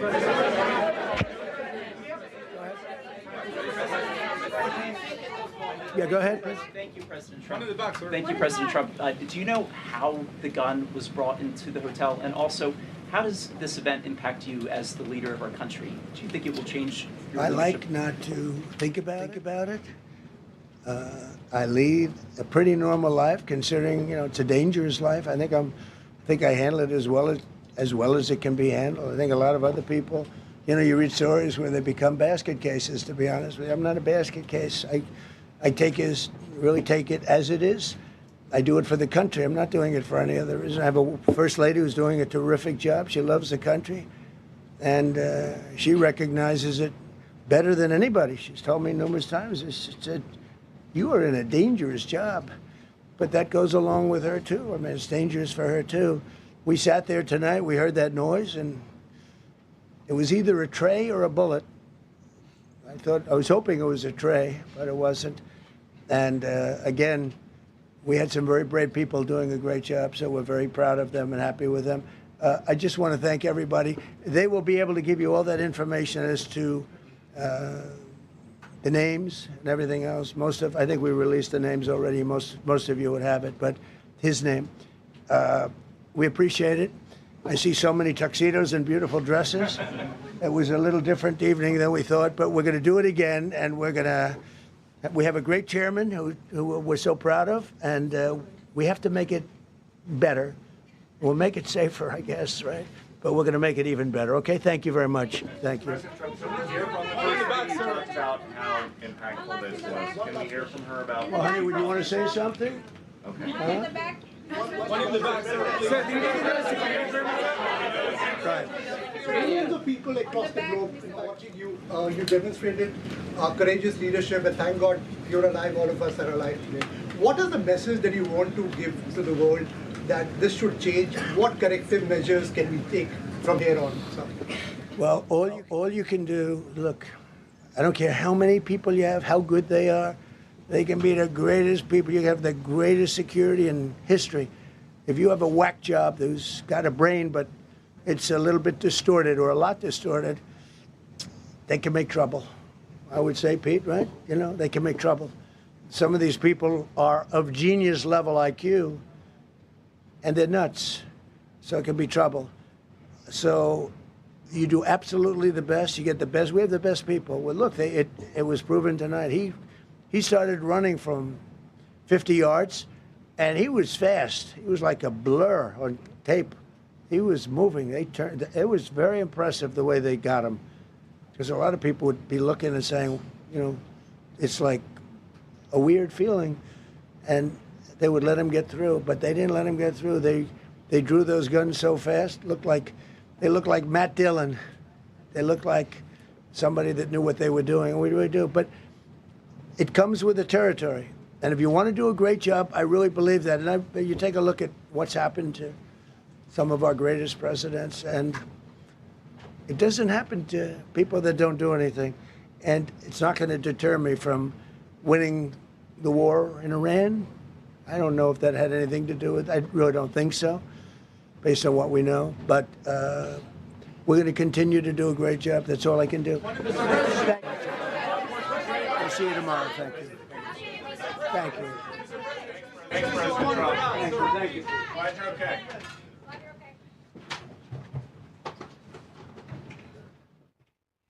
And that was the president addressing the nation after a shooter opened fire very near where the White House Correspondents' Dinner was unfolding. The president, first lady, vice president, all cabinet members are safe. Our own people were actually in the room as well. NTD's Capitol Report staff, Steve Lance, the host, our White House correspondents, Iris Tao and Mario Tzu, were in the room. And some of our folks at the Epoch Times were there as well. Lots of breaking news tonight, and an emotional moment unfolded backstage at that White House Correspondents' Dinner as attendees waited for more information about the incident. Erica Kirk, wife of Charlie Kirk, was seen running through the area in tears, saying, "I just want to go home." That's according to a poll report. She was escorted out of the building as guests were being held, and security continues assessing the situation. And here's actually a clip of Janine Perot, the U.S. Attorney for the District of Columbia, describing what she experienced immediately after the incident. Take a listen. I'm at the Washington Hilton. I've been taken out of the main ballroom after the sound of the shots fired. The Secret Service is now in charge of this building, this hotel. I just spoke to Mayor Muriel Bowser. She is on her way, and Chief Jeffrey Carroll is on his way. He will be in charge as soon as he gets here. And to recap what happened in the moment, most at the event were first alerted of danger by a loud noise from just outside the ballroom. The president in that press conference saying he was hoping it was a dish falling and not bullets. Secret Service agents then yelled shots fired and fanned out across the ballroom to secure the president, vice president, and other cabinet members. Now, sources report that a gunman was apprehended in the lobby when he tried to rush the metal detectors known as magnetometers. Now, the shooting took place at the Washington Hilton. It's one of the most well-known event venues in the nation's capital. President Trump has boycotted the dinner throughout his first term and also skipped it again after returning to office for his second term. Now, the last time he attended before that was in 2015. It's a major hub for high-profile events. The venue regularly hosts large national gatherings, including the annual White House Correspondents' Dinner. Now, the hotel is also a historically significant location. It's the same site where President Ronald Reagan survived an assassination attempt back in 1981. And we will give you a lot more updates after a very quick break.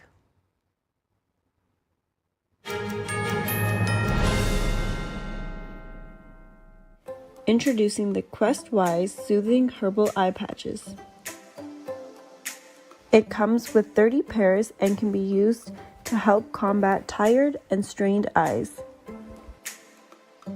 The natural herbal formula provides a cooling, minty, and refreshing effect that stimulates natural tears and awakens your tired eyes. Placing the eye patches around your eyes helps to reduce dryness and massages acupuncture points. They can be worn while reading, studying, using electronics, and provide hours of long-lasting relief.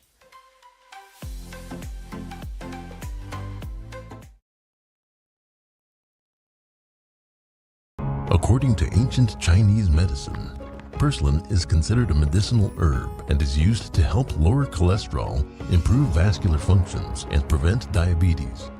Perilla seeds can nourish the lungs and spleen. It is used to treat asthma and improve pulmonary functions.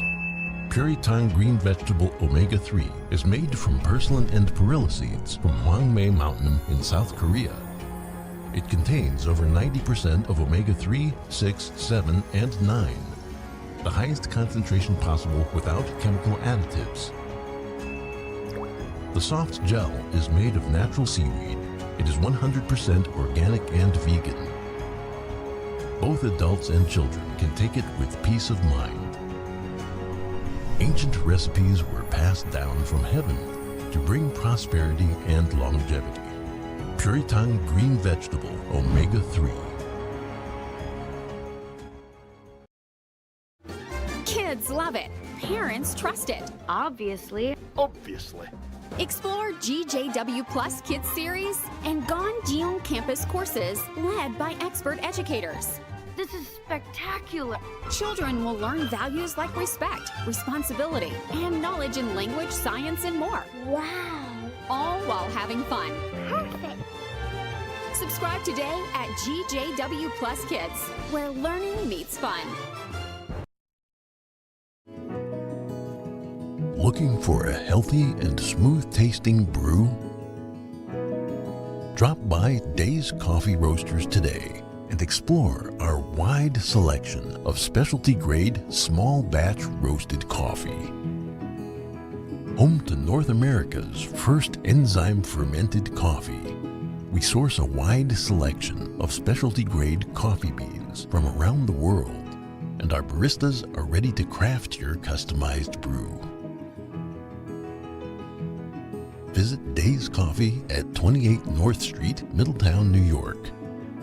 Come experience a brew like no other.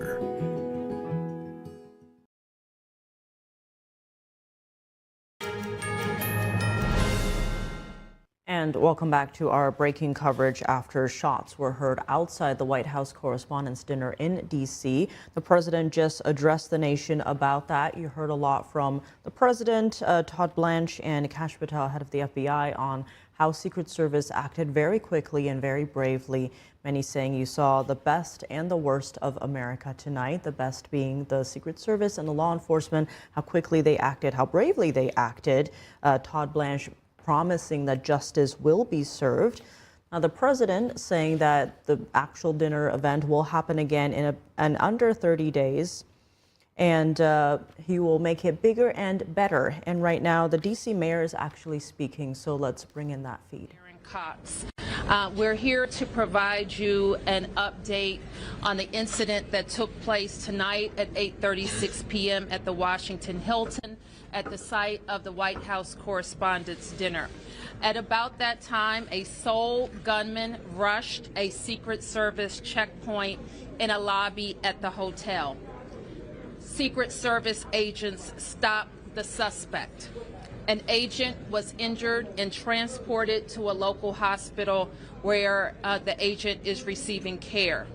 The suspect is also transported to a local hospital where he is being evaluated. The president returned safely to the White House, as you know. We are so very thankful to members of law enforcement who did their jobs tonight and made sure that all guests were safe. We have no reason to believe at this time that anyone else was involved.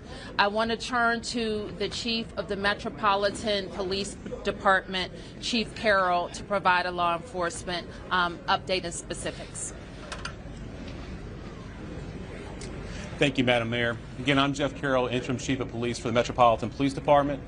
This afternoon, this evening, members of the United States Secret Service and the Metropolitan Police Department were here at the Washington Hotel for a site detail for the Correspondence Dinner. As the mayor mentioned, at approximately 8:36 tonight, an individual charged a U.S. Secret Service checkpoint here in the lobby area of the hotel. He was armed with a shotgun, a handgun, and multiple knives. As he ran through that checkpoint, members of law enforcement from the United States Secret Service intercepted that individual. This is a very preliminary investigation at this point. We do know that law enforcement exchanged gunfire with the individual. We do know that a U.S. Secret Service uniformed division officer was struck in his vest. He was transported to a local hospital for treatment. He seems to be in good spirits at this time. The suspect in this case, he was not struck by gunfire. However, he was transported to a local hospital to be evaluated. Again, we're very early in the investigation. We have members of the United States Secret Service, the Metropolitan Police Department, and the FBI here to continue to investigate this matter. But at this point, it does appear he is a lone actor, a lone gunman. There does not appear to be any sort of danger to the public at this time. However, we are continuing to investigate this matter. At this point, I will turn it over to, I believe, the FBI.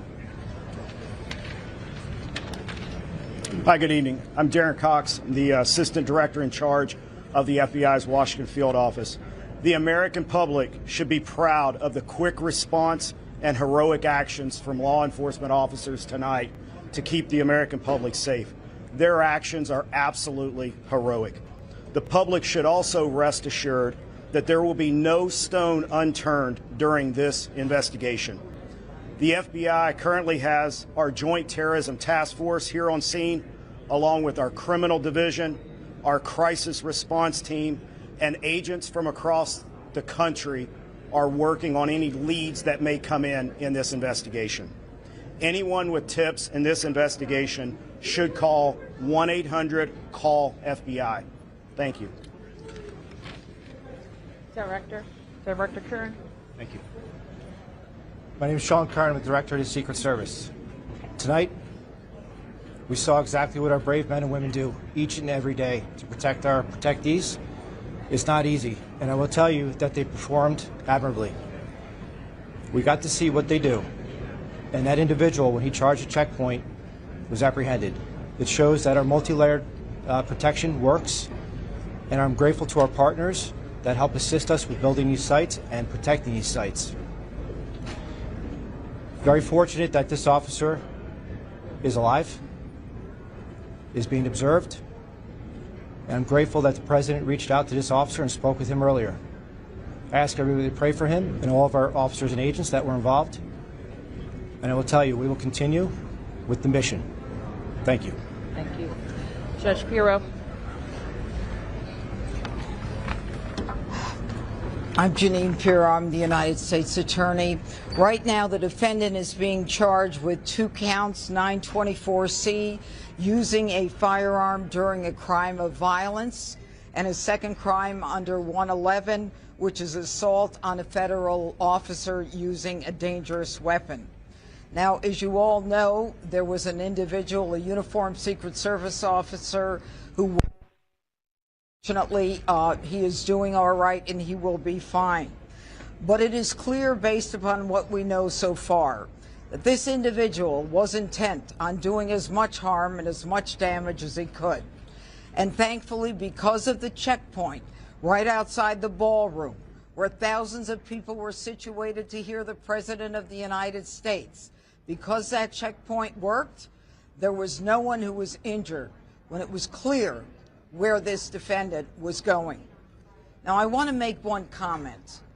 As a participant, someone who was in the ballroom, who came this evening to be part of a very lovely event at the White House Correspondents' Dinner, I, for the first time, was in a situation where there were shots fired, shots heard, and a whole room went silent. When I lifted my head and when I looked up, every law enforcement officer was out there as we all had our heads down, thousands of them. These are the men and women every day who do what they do silently, and they do it with courage and with dignity. Thank God for our partners, the FBI, the Secret Service, the Metropolitan Police. All of them tonight acted so quickly that they prevented what could have been a horrific event where we were all sitting there in one room. The defendant will be arraigned on Monday in federal district court. But make no mistake, there will be many more charges based upon the information that we are learning in this very fluid situation. Thank you. We'll take a few questions. Right here in the front, right here in the front. That this suspect is specifically targeting the president, and is he talking to law enforcement now? Sure. So at this point, what we know is we know the individual charged at checkpoint with a firearm in his hand. We know he was running in the direction of the ballroom that the president was in, as well as other cabinet members. So what his specific motivation was, we can't say at this point. However, as we continue to investigate that, we'll continue to work towards that. Chief, when you say here, there seems to have been a lack of authorization to come to this event. Was this a failure on the Secret Service? What we have here is a multi-layered approach. The director spoke about it. We have officers on the outside from the Metropolitan Police Department, along with the escort. The inside portion of any presidential site is handled by the Secret Service and law enforcement partners. This is a multi-layered approach. The point of this checkpoint is to intercept individuals that were there, and what we see in this case is when he reached that checkpoint, Secret Service agents and law enforcement engaged him immediately. They were able to bring him into custody and prevent anyone from being harmed. Okay, right here. Chief Carroll, can you tell us if you found a vehicle associated with the suspect, and are you or the FBI conducting any search warrants either on a vehicle or locations here or elsewhere around the country? Sure, Mark. So as you can imagine, this is very early in the investigation. So, things we're looking into is his background, vehicles. Those are all things that the FBI, the Metropolitan Police Department, and the Secret Service are working together jointly to determine, is there anything else that's available? So I would imagine as we continue to go through this investigation, there will be additional search warrants and things of that nature as the investigation progresses. Is the suspect known to law enforcement? At this point, he was not known to the Metropolitan Police Department, I can tell you that. Right here. Chief, there are multiple other parties and events happening associated with this weekend tonight. Is there any reason to believe that there will be security concerns at those events? Are there preparations being made locally to protect those attendees? Yeah, absolutely not. So we have no indication. This is an isolated incident with one individual is the information that we do have. However, we do have additional officers across the city that are giving special attention. We do know there were some after parties and events that are planned that we will be providing coverage for those events. Yep, Chief, right here. The president said that this is not a particularly secure building. Do you agree with that assessment? I'm not exactly 100% familiar with this building. I do know in this incident tonight, I know there was a security plan that was developed by the Secret Service that the Metropolitan Police Department assisted with, and I know that security plan did work this evening. Right here. Thank you so much. Do you know specifically if President Trump was a target of this attack? And can you speak to there was reporting about the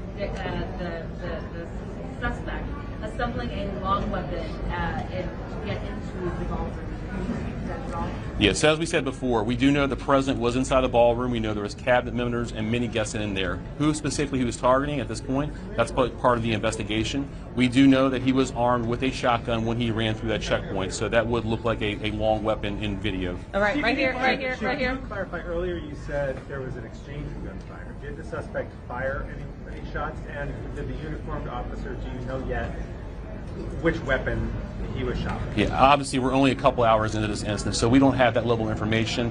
The FBI's evidence response team is here. They're processing the scene. So as the investigation develops, all that information will be figured out with the ballistics. The ATF is also on scene here with us. So the suspect did or did not fire a shot? Sure. So again, it's very preliminary information. We do believe he did. However, as the investigation determines, we'll pull the shell casings. We'll be able to get more information as we review more evidence. We're very early in the investigation. All right, we can take a couple more right here, and one more over here. Thank you so much. So the president said that he wants there to be another event within 30 days. Given what happened tonight, do you have any sense of what additional security measures might be put in place to ensure that something similar does not happen again? Sure, I'll toss it to the Secret Service. Yep, this is what we plan for every day. So we take each and every case and we evaluate it, and we do site assessments. And that's why we go out and build these sites per what the event is, and that's how we go about our business. So will there be any changes or added measures given that this did happen? We're going to have to evaluate this evening. Thank you. Chief, I is understand. there any indication how the suspect got into the hotel? Was it a guest here? Are you searching rooms? Sure. So preliminary information, we do believe he was a guest here at the hotel. We have secured a room here in the hotel, and again, we'll go through the appropriate procedures to determine what was inside there. But that is secured. At this point, like I said, we believe he is the only suspect in this case. Okay.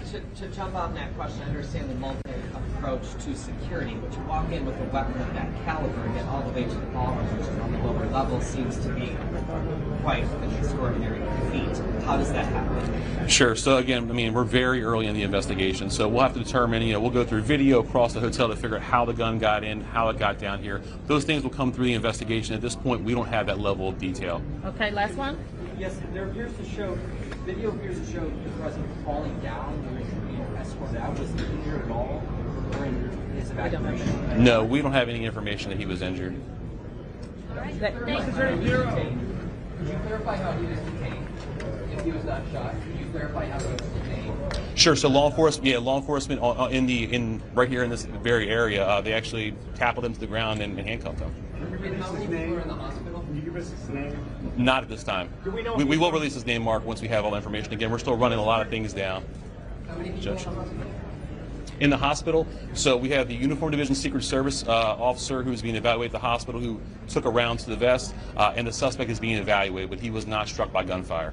U.S. Attorney here, are you looking at any terrorism charges? Well, as the chief just indicated, we're very early in this investigation, but make no mistake, if there is anything like that, we will find it and we will file it. Thank you, guys. Thank you. Thank you. Thank you.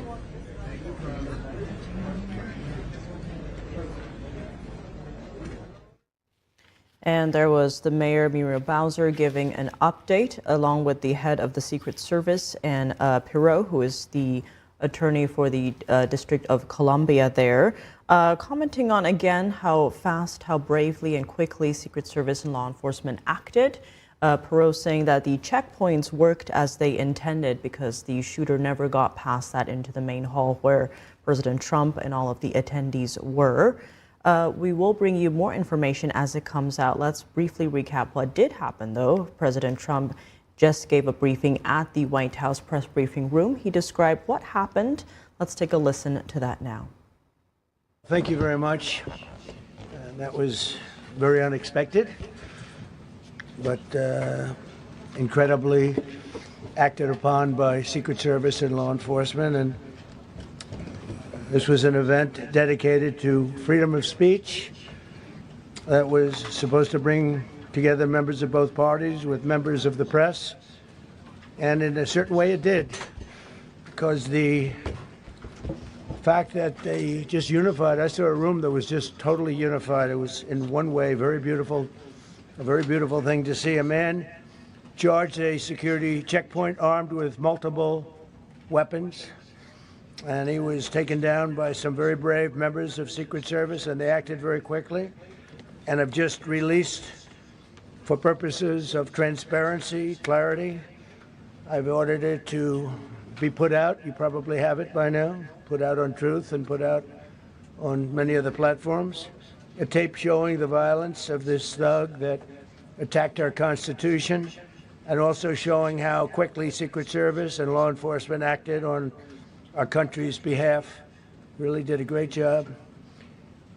One officer was shot, but saved by the fact that he was wearing obviously a very good bulletproof vest. He was shot from very close distance with a very powerful gun, and the vest did the job. I just spoke to the officer, and he's doing great. He's in great shape. He is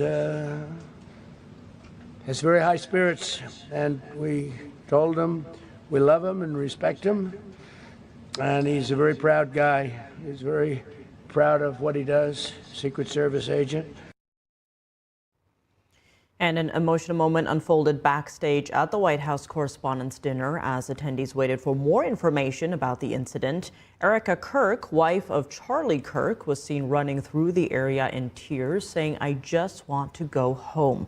That's according to a poll report. She was escorted out of the building as guests were being held, and security continues to assess the situation.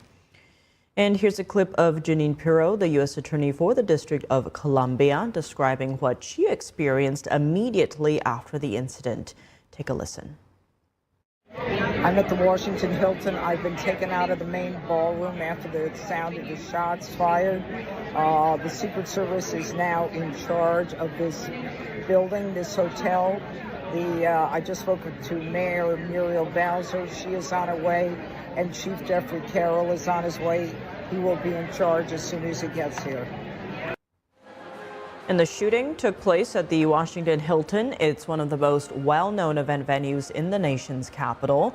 President Trump has boycotted the dinner throughout his first term and also skipped it again after returning to the office for his second term.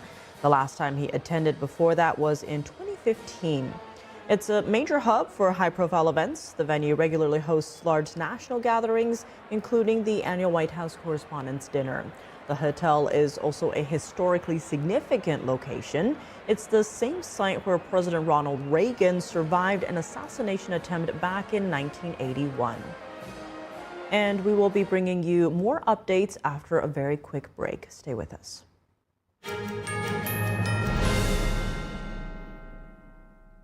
Introducing the Quest-Wise Soothing Herbal Eye Patches. It comes with 30 pairs and can be used to help combat tired and strained eyes. The natural herbal formula provides a cooling, minty, and refreshing effect that stimulates natural tears and awakens your tired eyes. Placing the eye patches around your eyes helps to reduce dryness and massages acupuncture points. They can be worn while reading, studying, using electronics, and provide hours of long-lasting relief.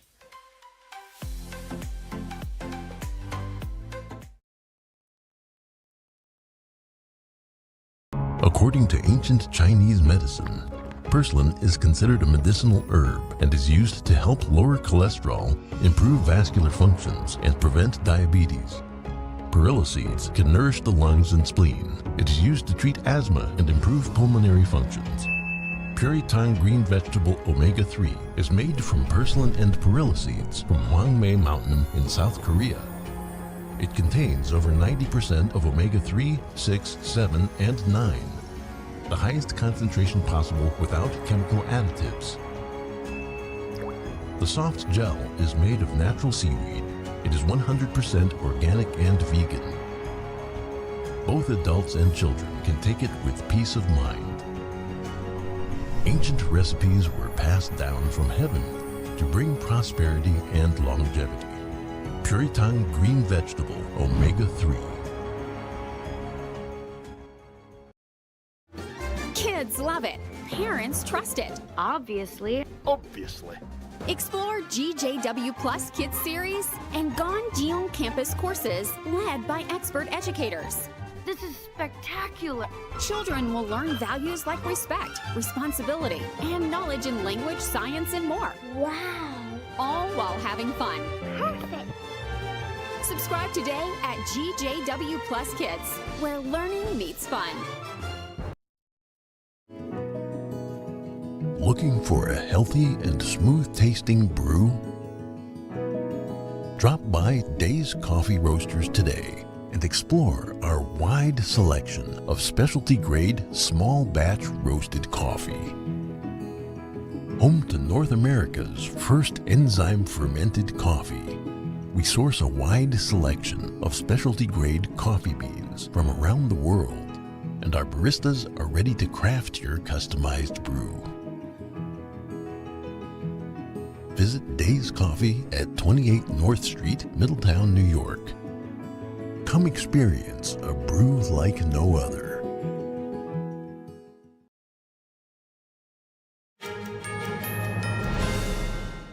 And welcome back to our special breaking coverage of a shooting outside the White House Correspondents' Dinner in D.C. President Trump actually just gave a briefing at the White House press briefing room where he described what happened. Let's take a listen.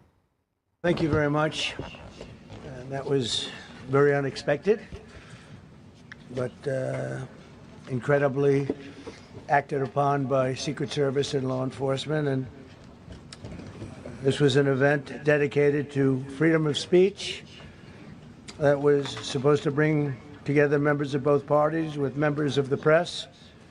And in a certain way it did, because the fact that they just unified, I saw a room that was just totally unified. It was in one way a very beautiful thing to see. A man charged a security checkpoint armed with multiple weapons, and he was taken down by some very brave members of Secret Service, and they acted very quickly and have just released, for purposes of transparency, clarity, I've ordered it to be put out. You probably have it by now, put out on Truth and put out on many other platforms. A tape showing the violence of this thug that attacked our Constitution, and also showing how quickly Secret Service and law enforcement acted on our country's behalf. Really did a great job. One officer was shot, but saved by the fact that he was wearing obviously a very good bulletproof vest. He was shot from very close distance with a very powerful gun, and the vest did the job. I just spoke to the officer, and he's doing great. He's in great shape. He is has very high spirits, and we told him we love him and respect him, and he's a very proud guy. He's very proud of what he does, Secret Service agent.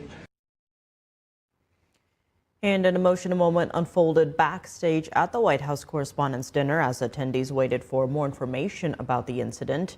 Erica Kirk, wife of Charlie Kirk, was seen running through the area in tears, saying, "I just want to go home." That's according to a poll report. She was escorted out of the building as guests were being held, and security continues to assess the situation.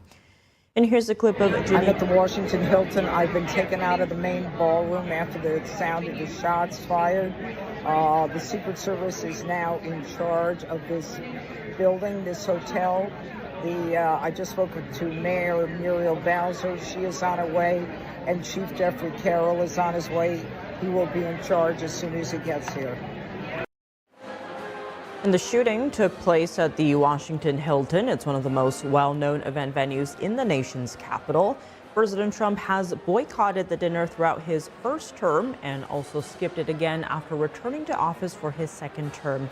The last time he attended before that was in 2015.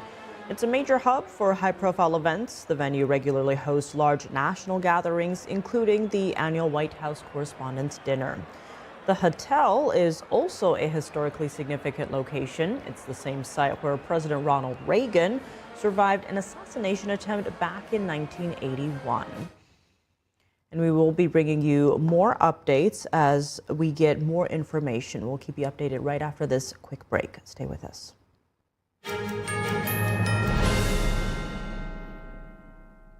Introducing the Quest-Wise Soothing Herbal Eye Patches. It comes with 30 pairs and can be used to help combat tired and strained eyes. The natural herbal formula provides a cooling, minty, and refreshing effect that stimulates natural tears and awakens your tired eyes. Placing the eye patches around your eyes helps to reduce dryness and massages acupuncture points. They can be worn while reading, studying, using electronics, and provide hours of long-lasting relief.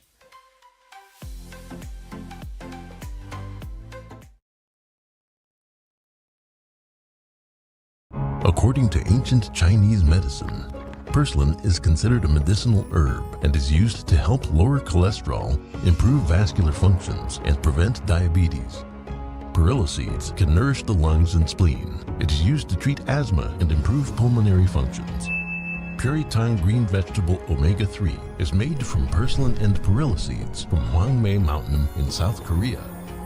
It contains over 90% of omega-3, 6, 7, and 9, the highest concentration possible without chemical additives. The soft gel is made of natural seaweed. It is 100% organic and vegan. Both adults and children can take it with peace of mind. Ancient recipes were passed down from heaven to bring prosperity and longevity. Puritang green vegetable omega-3. Kids love it. Parents trust it. Obviously. Explore GJW Plus Kids Series and Ganjiong Campus courses led by expert educators. This is spectacular. Children will learn values like respect, responsibility, and knowledge in language, science, and more. Wow. All while having fun. Perfect. Subscribe today at GJW Plus Kids, where learning meets fun. Looking for a healthy and smooth-tasting brew? Drop by Days Coffee Roasters today and explore our wide selection of specialty-grade small-batch roasted coffee. Home to North America's first enzyme-fermented coffee, we source a wide selection of specialty-grade coffee beans from around the world, and our baristas are ready to craft your customized brew. Visit Days Coffee at 28 North Street, Middletown, New York.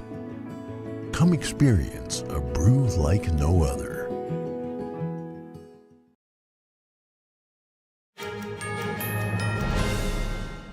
And welcome back to our special breaking coverage tonight. Joining us now is Tom Smith, retired NYPD detective and former member of the FBI and NYPD Joint Terrorism Task Force.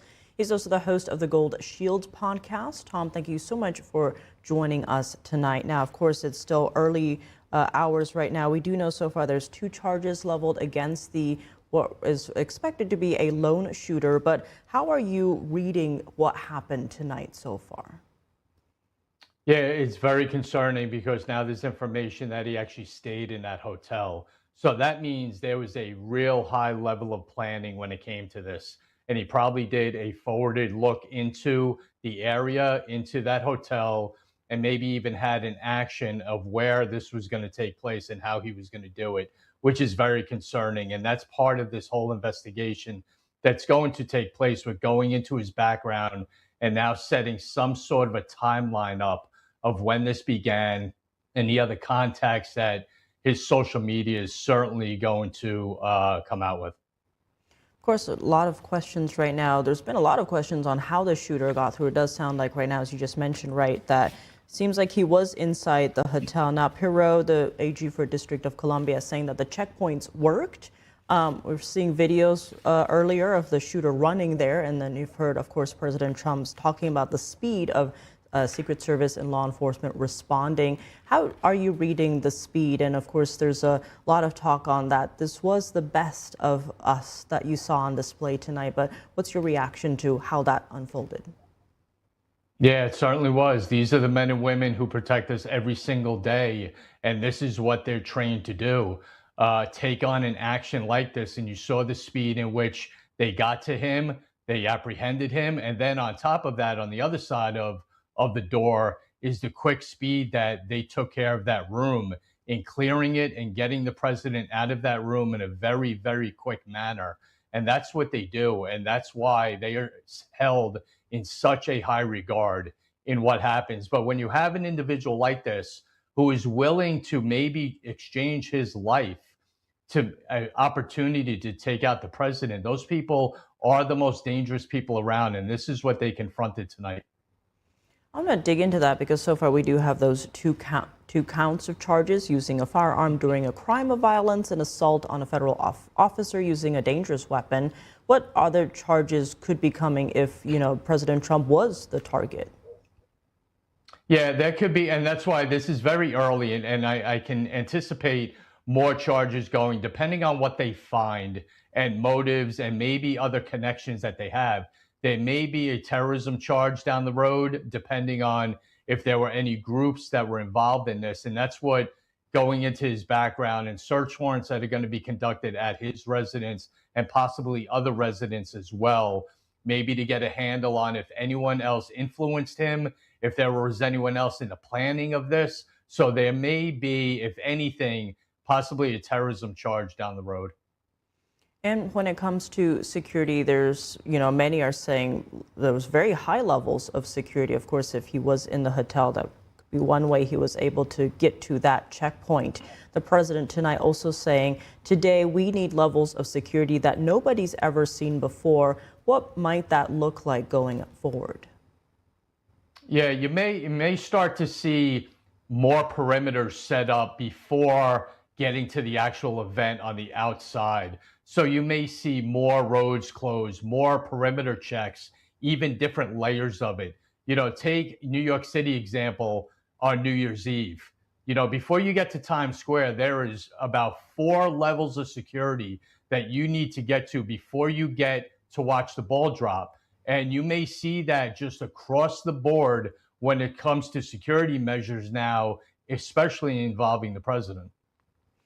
And walk us through what you are watching out for next in terms of how this investigation is likely to plan out. Of course, we did hear FBI Director Kash Patel saying, you know, FBI is already on the ground researching everything, looking through things. We're expecting more charges to come out potentially and more information for sure. But what are you watching out for in terms of what's next in this investigation? Yeah, what's next is what comes up in the search warrants that they're certainly going to be conducting overnight. And they're going to get search warrants for all his digital, you know, footprints, his phones, his computers, anything like that. So you're going to get a really deep dive into what he's been doing in his life for a while. And I guarantee you, because it always happens, there's going to be a diary. There's going to be a manifesto somewhere that pops up, maybe not today, but maybe down the road, that may explain this even more. So you're going to get into that on top of also the FBI and the police are going to put together a timeline of, you know, just events that happened in this individual's life leading up to tonight. And that's going to give a pretty good view of what he's been doing or contacts that he's been involved in leading up to this evening. Now, the FBI has reported that various divisions, such as the Criminal Division and the Crisis Response Team, are all working on any leads. What kind of leads could they be looking for? You talked about, of course, investigating his background, who could have motivated him, all of that. But what are the other avenues perhaps here? Yeah, you're going to get, I mean, they're going to get flooded with leads. This is just what happens. And that's why you have certain teams just dedicated just to that, just to fielding tips that are going to come in. And some of them are going to be people who knew him, people who went to school with him, people who might have worked with him, and giving their opinions about what he is or his feelings about certain things going on in this country, particularly about the president. So those are the leads kind of I anticipate. You may get leads from other departments that may recognize him, that may have had run-ins with this individual. So the leads are going to be kind of all over the place. And that's why it's great that they have already stepped up and given that to 2 different units to handle, so the other investigators don't have to be boggled down with that. They can continue doing what they're doing, and the lead section is going to take care of that. Now, the man who was apprehended was armed with a shotgun, a handgun, and multiple knives. What can we infer from that? Yeah, I mean, I'm very curious about the handgun. The shotgun are very, I don't want to say easy to get, but much more easier to get than a handgun. So where that handgun came from, who owns it, serial numbers, track that gun. ATF is going to be involved in that, I'm sure, with running down every part of that handgun and see how he obtained it. And that's going to be another big part of this. Did someone get it for him? Is it somebody else's gun? So that's what I mean, like down the line, other steps with this investigation are going to come through. Probably by morning, you may see a couple of changes when it comes to this case. And when it comes to the Secret Service, President Trump says that Secret Service did a much better job than Butler. Of course, Butler was an outside event. What is your thought on that? Well, he's going to know because he was involved in both of them. So I think the Secret Service did a phenomenal job tonight. They stopped the threat immediately before it got to where it became a real problem. And then, like I said earlier, the speed that they cleared that room and got the principals out of there, off of that dais and into a safe area was just tremendous. But that's what they do. And the opportunity was there. The threat was there, and they reacted the way we all hope they do. Now, talk to us about how complicated it is to secure a space like this. President Trump, of course, saying that this is why we need that ballroom, because it can be more secure.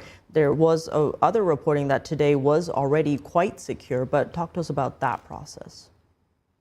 Yeah, when you're dealing with a place like the Hilton, and I've been there numerous times, I'm actually going there in a couple of weeks.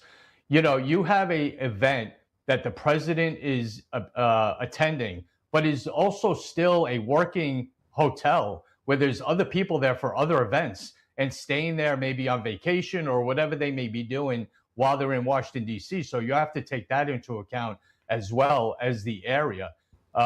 You know, people are going to come and go out of that hotel just because they have other things that they're doing, not just the news correspondents' dinner. So to secure an area like this is a monumental task, and you need multiple agencies to deal with that. The FBI, Washington, probably other government agencies that were tasked to do certain things with the security of this place. But it is and it's a huge hotel. I mean, it is a big campus, it is a big area, and there's a lot to do there when it comes to the security of this hotel. And right now, of course, authorities are saying that they are sure this is a lone wolf. How do you think they can be sure, given how early it is in the investigation so far? Yeah, I think at this point they're hoping, because maybe every indication they have one guy. They may have done a really quick dump into certain things about him that are leading to that. But like I said, this is very early in this investigation, and it could change in the next couple of hours. It could change by morning, and we're just going to have to let the Secret Service and the FBI do their job and see where it goes. And President Trump asked all Americans to recommit with their hearts in resolving our differences peacefully. Do you think this could bring some unity to our country? It may for a little while, but you look back at Butler, you know, when he actually got hit by a sniper, and that lasted for a couple of days. And now this is the fourth attempt on his life. So that is, we're going to have to see and wait. But you hope the temperature just comes down, because it's at an epic level right now where you're giving these individuals fuel to act like this. You know, they think when they look on TV and they say elected officials going at the president and calling him what they call him every day, and you have like-minded individuals that are teetering on just thinking a certain way and then acting a certain way, thinking they have people in their corner and they have supporters about what they're going to do. That's very dangerous. So that is a big reason why the political temperature and the political violence just has to get to a point where it stops, because if it doesn't stop on the rhetoric level, the actions are going to keep happening. Well, Tom Smith, thank you so much for joining us tonight. Thank you for having me. Have a great night. And we will be giving you more updates after a very quick break. Stay with us.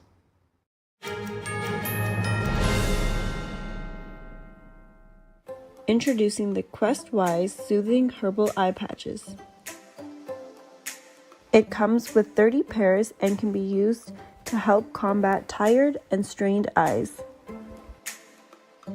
The natural herbal formula provides a cooling, minty, and refreshing effect that stimulates natural tears and awakens your tired eyes. Placing the eye patches around your eyes helps to reduce dryness and massages acupuncture points. They can be worn while reading, studying, using electronics, and provide hours of long-lasting relief.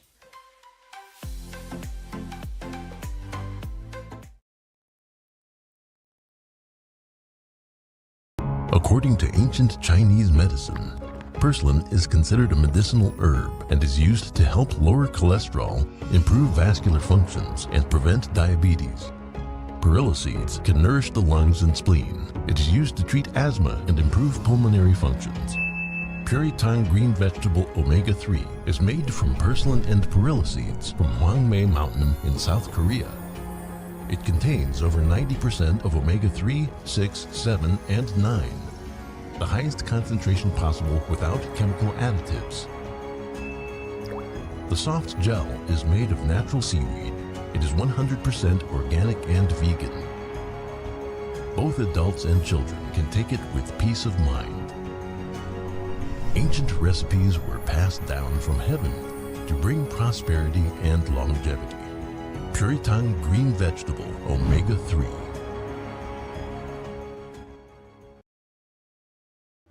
Kids love it. Parents trust it. Obviously. Explore GJW Plus Kids Series and Ganjiong Campus courses led by expert educators. This is spectacular. Children will learn values like respect, responsibility, and knowledge in language, science, and more. Wow. All while having fun. Perfect.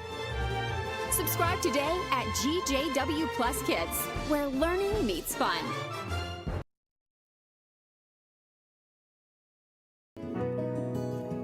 Looking for a healthy and smooth-tasting brew? Drop by Days Coffee Roasters today and explore our wide selection of specialty-grade, small-batch roasted coffee. Home to North America's first enzyme-fermented coffee, we source a wide selection of specialty-grade coffee beans from around the world, and our baristas are ready to craft your customized brew. Visit Days Coffee at 28 North Street, Middletown, New York. Come experience a brew like no other.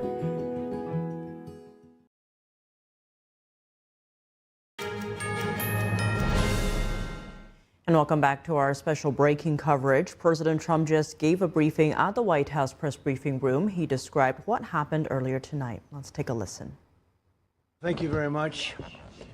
That was very unexpected, but incredibly acted upon by Secret Service and law enforcement. And this was an event dedicated to freedom of speech that was supposed to bring together members of both parties with members of the press.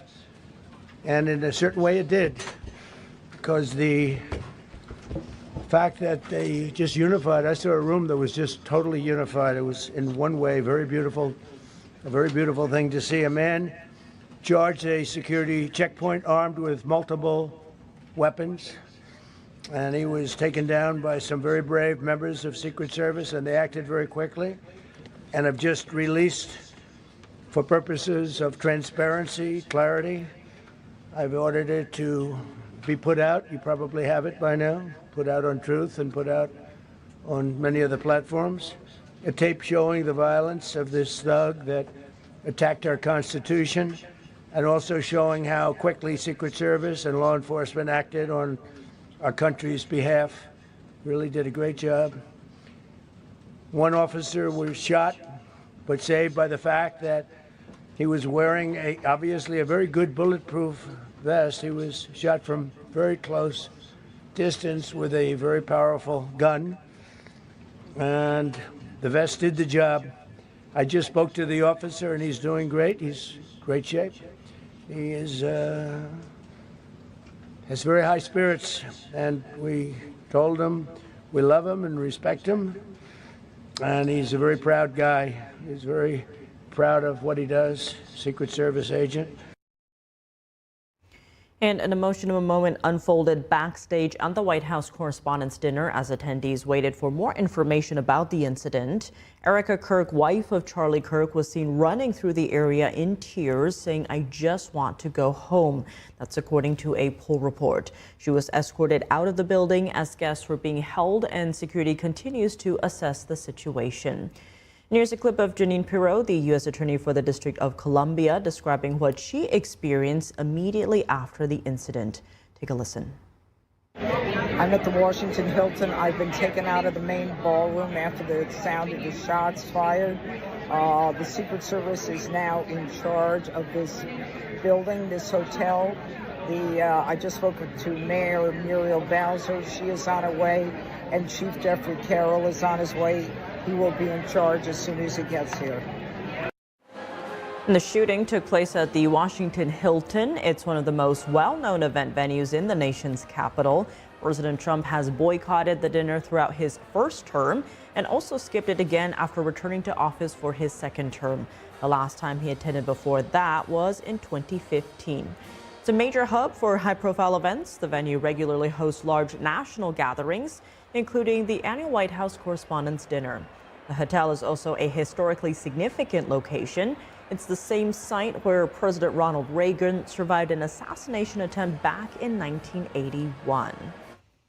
And we do now have with us NTD's Washington Bureau Chief Steve Lance and White House Correspondent Iris Tao.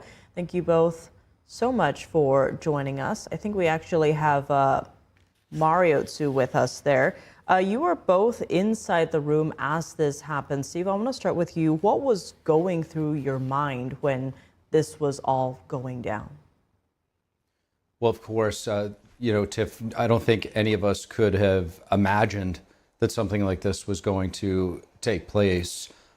Security was extremely high. You go through the metal detectors. Once you make it through that point, you really feel pretty safe, and that, that's pretty much the last thing in your mind, especially indoors, right? It's one thing in Butler, Pennsylvania, but we're indoors at the Washington Hilton, right? And so when it started to ring out, we're sitting inside at the table, and we start to see, or I saw, everybody's experience was different, a Secret Service or a plainclothes police officer draw his gun, and it appeared like he was firing it, but in the sort of fog of war, if you will, and the chaos in that moment, it was hard to tell. You started to hear glasses smashing everywhere and people taking cover under the tables. And then what unfolded sort of after that was a totally different situation. And Mari, we also have with us Mario Tsu, our White House correspondent there. I saw you posted about this online. Talk to us about that moment. I can only imagine how terrifying it must have been. What was it like in that moment? Sure, Tiff. Yeah, so to Steve's point, it was first, for me, utter commotion. Of course, we'd just begun our first course there, and a lot of us were just, still eating, getting acquainted with everyone else who was seated at our table, and it was quite loud. Everyone's mingling. There are people getting up and walking all around you, and it's there's quite a spectacle aspect to it as well. All of the cabinet members are there, and so everyone's, looking around, trying to recognize folks. And I do hear, though, about 4 or 5 shots ring out. Now, unfortunately, we know I covered the National Guard incident here that happened back in November, and I have, unfortunately, in my life been exposed to gunshots. I know what they sound like, and so immediately I'm aware that something is off, something is wrong. I turn my head back to the back wall of the ballroom, where I see commotion but don't really know what's going on. Some men are, it looks like pushing people out of the way. And suddenly I see everyone around me screaming, dropping to the ground, a woman at my table, running under the table and holding herself under there. A lot of other women around me starting to cry and scream. And in a couple of seconds, I myself to get down beneath the table. But I'm trying to peek my eyes. There's the kind of first gut reaction side of me, but then there's also the reporter side of me. So I'm trying to peek my eyes above the table, and I just start to see Secret Service literally running on the tables, breaking glass as they're trying to get to the front. I wasn't able to see President Trump. I know he got to safety very quickly and was escorted out of the room, but I did start to see, and as people started to peek their heads above the tables, the FBI director, Kash Patel, and others being escorted out. So it was a moment just of commotion and very terrifying, and lots of people around me were, crying and screaming. So yeah, I think especially, really, really frightening given the prior precedent with the president's assassination attempts, and this more recent one in Butler. We did hear President Trump talking about that in his press briefing, also saying that Melania, of course, First Lady, knew what happened immediately, right? She's been quite afraid for him. Steve, I want to go back to your earlier point, if I can, where sounds like a lot of confusion in that moment. What happened right after? What were people talking about? Was there chaos? How did all of you exit the building? Yeah, there was, I think, a lot of shock.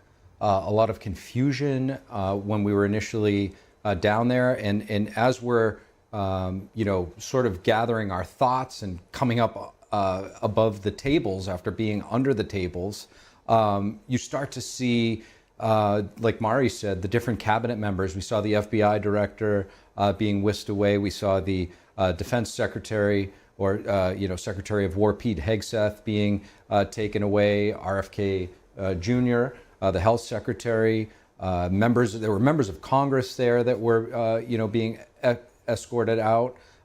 It was really sort of a surreal, bizarre situation, a real sad situation. And to your point, Tiff, you mentioned the First Lady. We then, eventually, there were different phases. We stood around because we didn't know if it was going to resume. The president had truthed out that possibility. And then, as time went by, he put another truth out saying that that was not going to be the case. And so, but there was going to be a press briefing at the White House where we just came back from right now that, the viewers have been watching on the program here, the president, speaking from the briefing room. And he was flanked in, most of the shots you can see the FBI director, but he was flanked by the First Lady. And she sort of struck me, there was a certain level of calm and strength.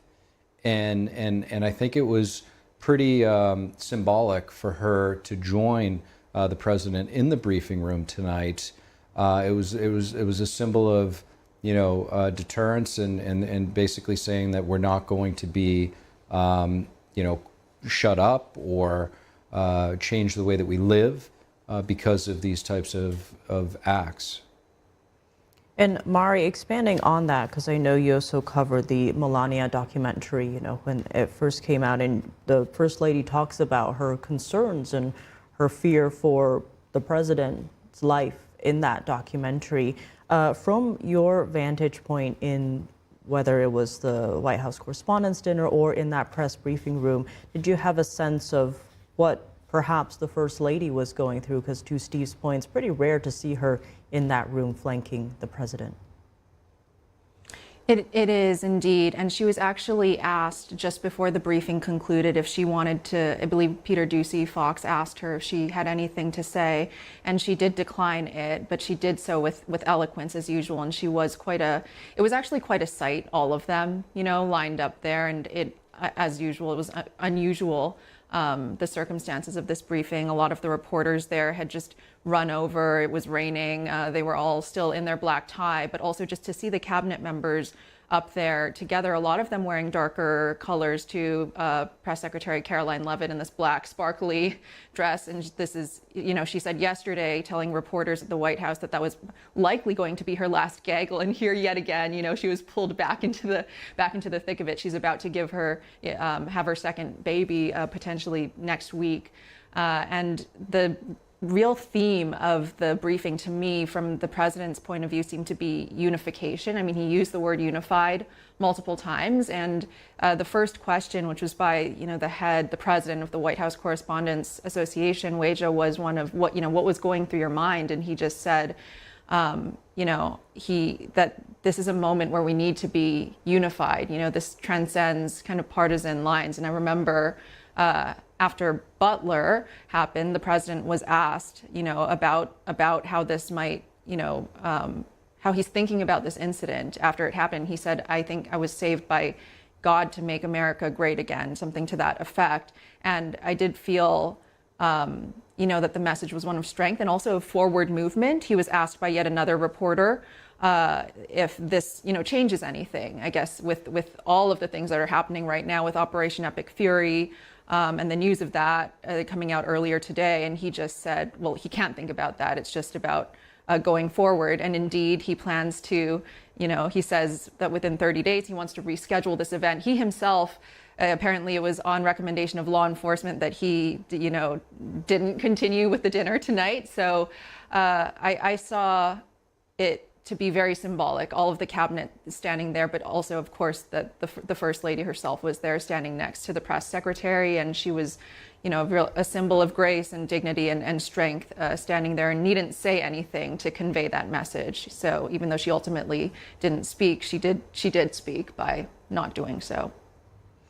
And Steve, speaking of strength, the president saying that, the rescheduled event will be bigger and better than what was supposed to take place tonight. Now, the president praising the action, the quick and brave actions of the Secret Service and law enforcement.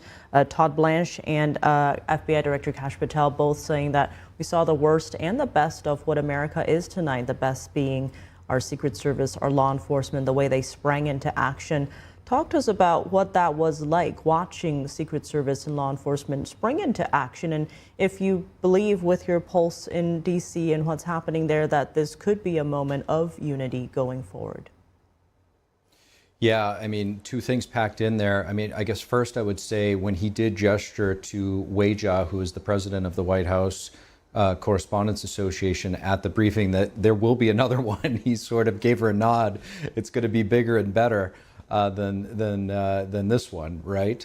So I guess we'll have to wait and see where it's going to be. He also did say and made a point to reference the ballroom and how important that ballroom is, that has come under a lot of political fire by a lot of his detractors.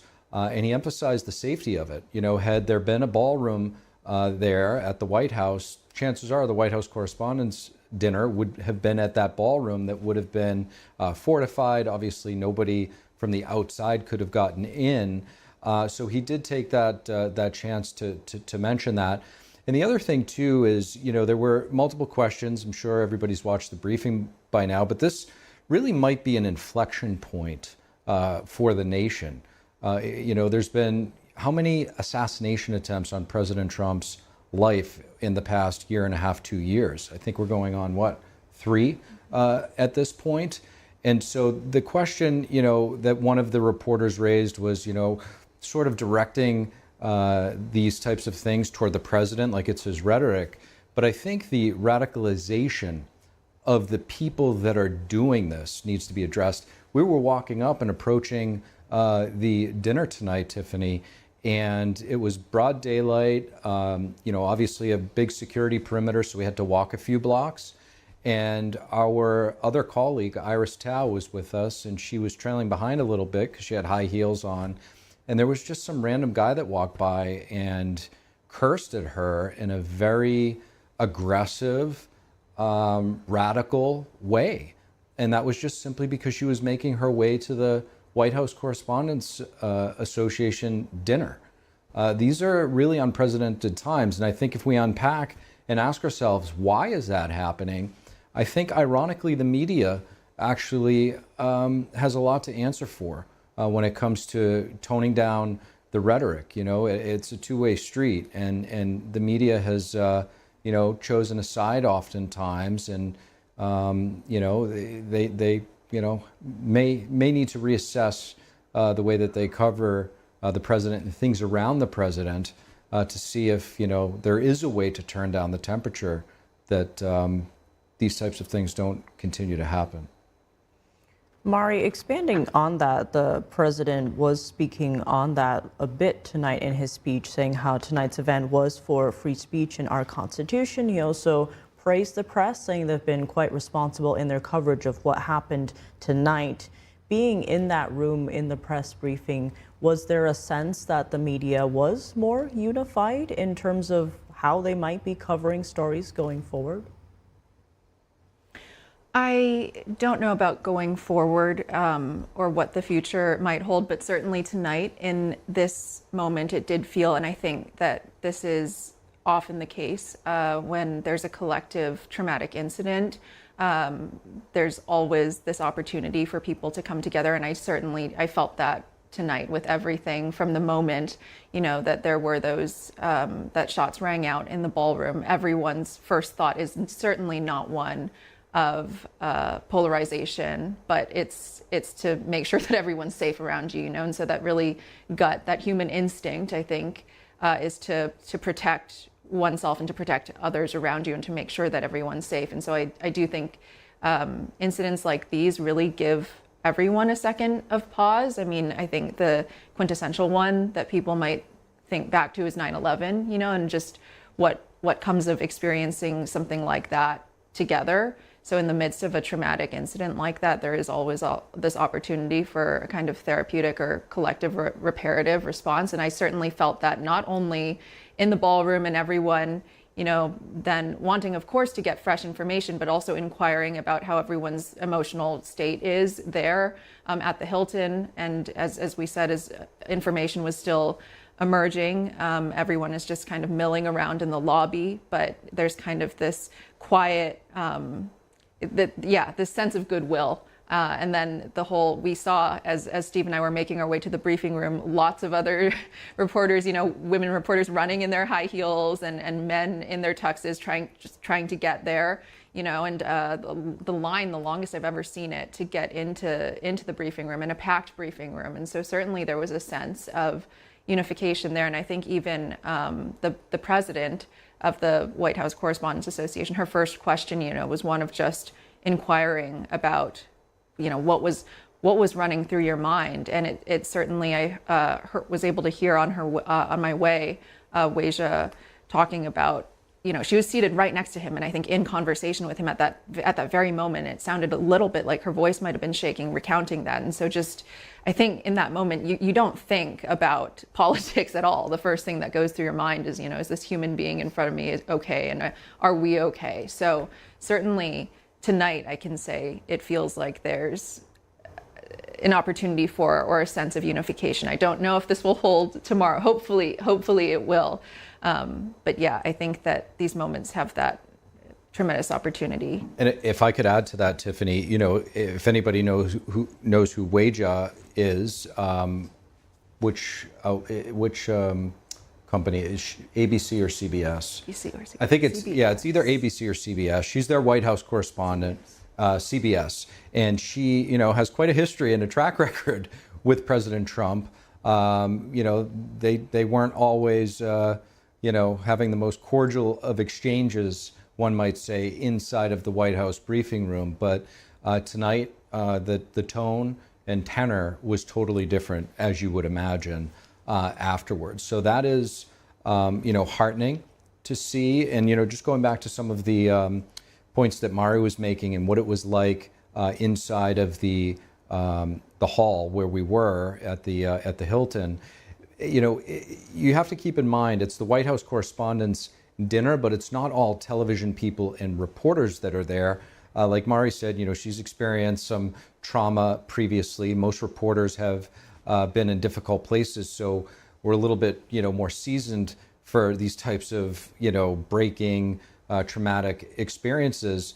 But like I said, not everybody. There were, spouses there. There were people from other industry, other walks of life, and not everybody processes these types of things the same. And you could clearly see a lot of people were shaken by it.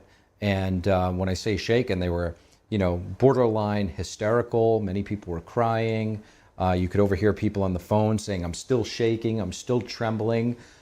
So we don't want to minimize sort of the seriousness of it. Although everybody was safe, it was really a traumatic experience for a lot of people. And so I think because of the weight of the event, especially those that experienced it, the whole, White House press corps and the media at large was there. It's not just the White House press people. I mean, people from CNN, Fox News, NBC, like the big personalities that are based in New York and have the big shows out of New York were all in attendance here and witnessed this and experienced it. And so it was really, visceral for everybody. So it'll be interesting to see how the media covers the president after this event that everybody experienced. It wasn't like Butler, Pennsylvania, where you had a few beat reporters out there that actually felt it. Our own Iris Tao was there and experienced that.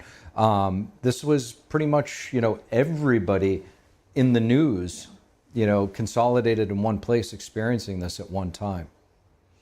Speaking of that, Mari, if I could, FBI Director Kash Patel in the press briefing was saying that the very best unite us in a time of uncertainty. There's a lot of praise on the way Secret Service and law enforcement acted tonight. From your vantage point and what you experienced, is there a sense of that seeing those people spring into action, could that give one a sense of hope that there is something better that could be awaiting?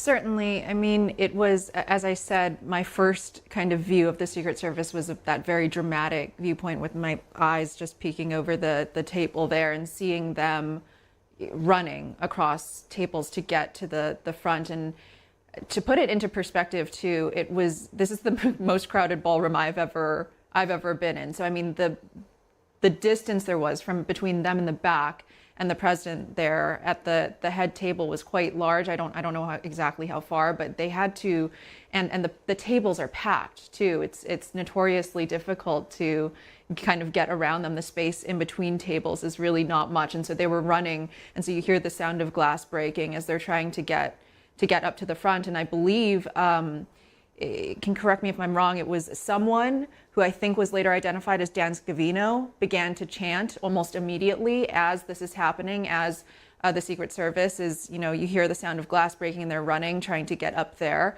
Very, very goal-oriented. They have one thing to do in this moment, and that's protect the president, but also, and as we heard in the press briefing from the president himself, the higher morals, what is running through their minds. It's not just we must do this singular very proximal goal here: protect the president, protect liberty, protect freedom, protect this whole country and the values it's founded upon. But also, I think Dan Scavino then immediately started chanting USA, USA, which then of course immediately invoked that, I think, very iconic image of President Trump in Butler and his fist, And so I do think that was happening in one track, and at the same time, I'm telling you, I'm still crouched. Half of my body is crouched beneath the table. And I'm seeing, all of my kind of fellow reporters there still, many of them, as Steve said, cowering or still quite scared. And so that there's also just that, I think, human response. There's both that higher, more values-oriented, kind of patriotic, maybe transcendent response, but there's also the very, very kind of one-on-one, are you okay? And both of those are very unifying and uniting psychological responses, I think. The latter just being trying to care about the person in front of me, regardless of where they stand on a political spectrum, which seems so irrelevant, I think, in a life or death situation like that. And Steve, speaking of responses, President Trump saying that he was going to have a very rough speech tonight. He wanted the event to continue, but he's saying he's going to have a different tone for when the event is rescheduled. What do you make of that, and if that perhaps could be a moment also of unity going forward? Yeah, I think it sort of reminds us of the RNC, right? The Butler shooting took place, and he still had his ear patched, and very spiritual moment for the president then. And, human nature kicks in, and here we are a year and a half later. He's president of the United States again. And granted, and thank goodness nothing happened here, but it's still a close call. And so, the president recognizes the moment, and he recognizes his position of power and how much, what do they say? A president's words can move markets and mountains, right? So he recognizes that, and he also, as we said with watching him right there on our screen, it was just zoomed in to him sitting next to Weijia, who is president of the White House Correspondents Association, which I think, to be honest with you, I think it was sort of an act of unity, just for the president to actually come to the White House Correspondents' Dinner tonight. As you laid out, Tiff, in Trump 1, or in his first term, 4 years, he never even attended because the relationship with the media was just so difficult and tumultuous, really. And he didn't come last year, but here he is this year, and he's sitting next to one of the people that he's had a lot of exchanges, unpleasant exchanges, one might say, in the briefing room throughout the years. And that was prior to the shooting. So that is progress. And, hopefully after the shooting, it will bring people together even more. Mari, on that note, we did, as Steve pointed out, saw a very different side of the president at the RNC. Well, I should say before he became president again, president-elect at the time. where perhaps that was the side that his family knows, but normally was not the side that the media saw. It was always the very, very strong businessman, and does take a strong leader, right, to lead a nation. The president answering Peter Ducci's question tonight on why he thinks he's been targeted so many times was that he was a very impactful person, or he was saying he was in the same lines as a lot of the impactful people. Going ahead when it comes to that next event for the dinner, perhaps in the ballroom in the future, what are you watching for in terms of themes coming out that, and perhaps a different way the media may or may not cover it? That's a good question. I mean, to your point and to his response to that question of Peter Ducci's in the briefing room tonight, I think everyone, regardless of political persuasion, could agree that he is incredibly authentic, let's say that, or he doesn't have much of a filter, and there's certainly an authenticity and a transparency that the press secretary is always pointing out, and that she often attributes to, you know, aggravating, I guess, those who might not agree with him politically. And I do feel that, you know, the president that we've been getting tonight in the briefing room is pretty consistent with the one that we see on Truth Social. You know, agree with him, disagree with him. And he didn't share any details about the speech that he was going to give, and said that he, you know, I'm sure that will change given the massive things that are happening in the world right now. You know, I mean, I feel like every week his remarks could come out differently, just given the year that it's felt to have passed in a week. So surely there'll be a lot to look out for there. Well, Steve and Mari, first, we're just extremely glad that you both are safe, but thank you so much as well for joining us and sharing your thoughts tonight. Thank you. Thank you. And we will have more updates in just a few minutes after a very quick break. Stay with us.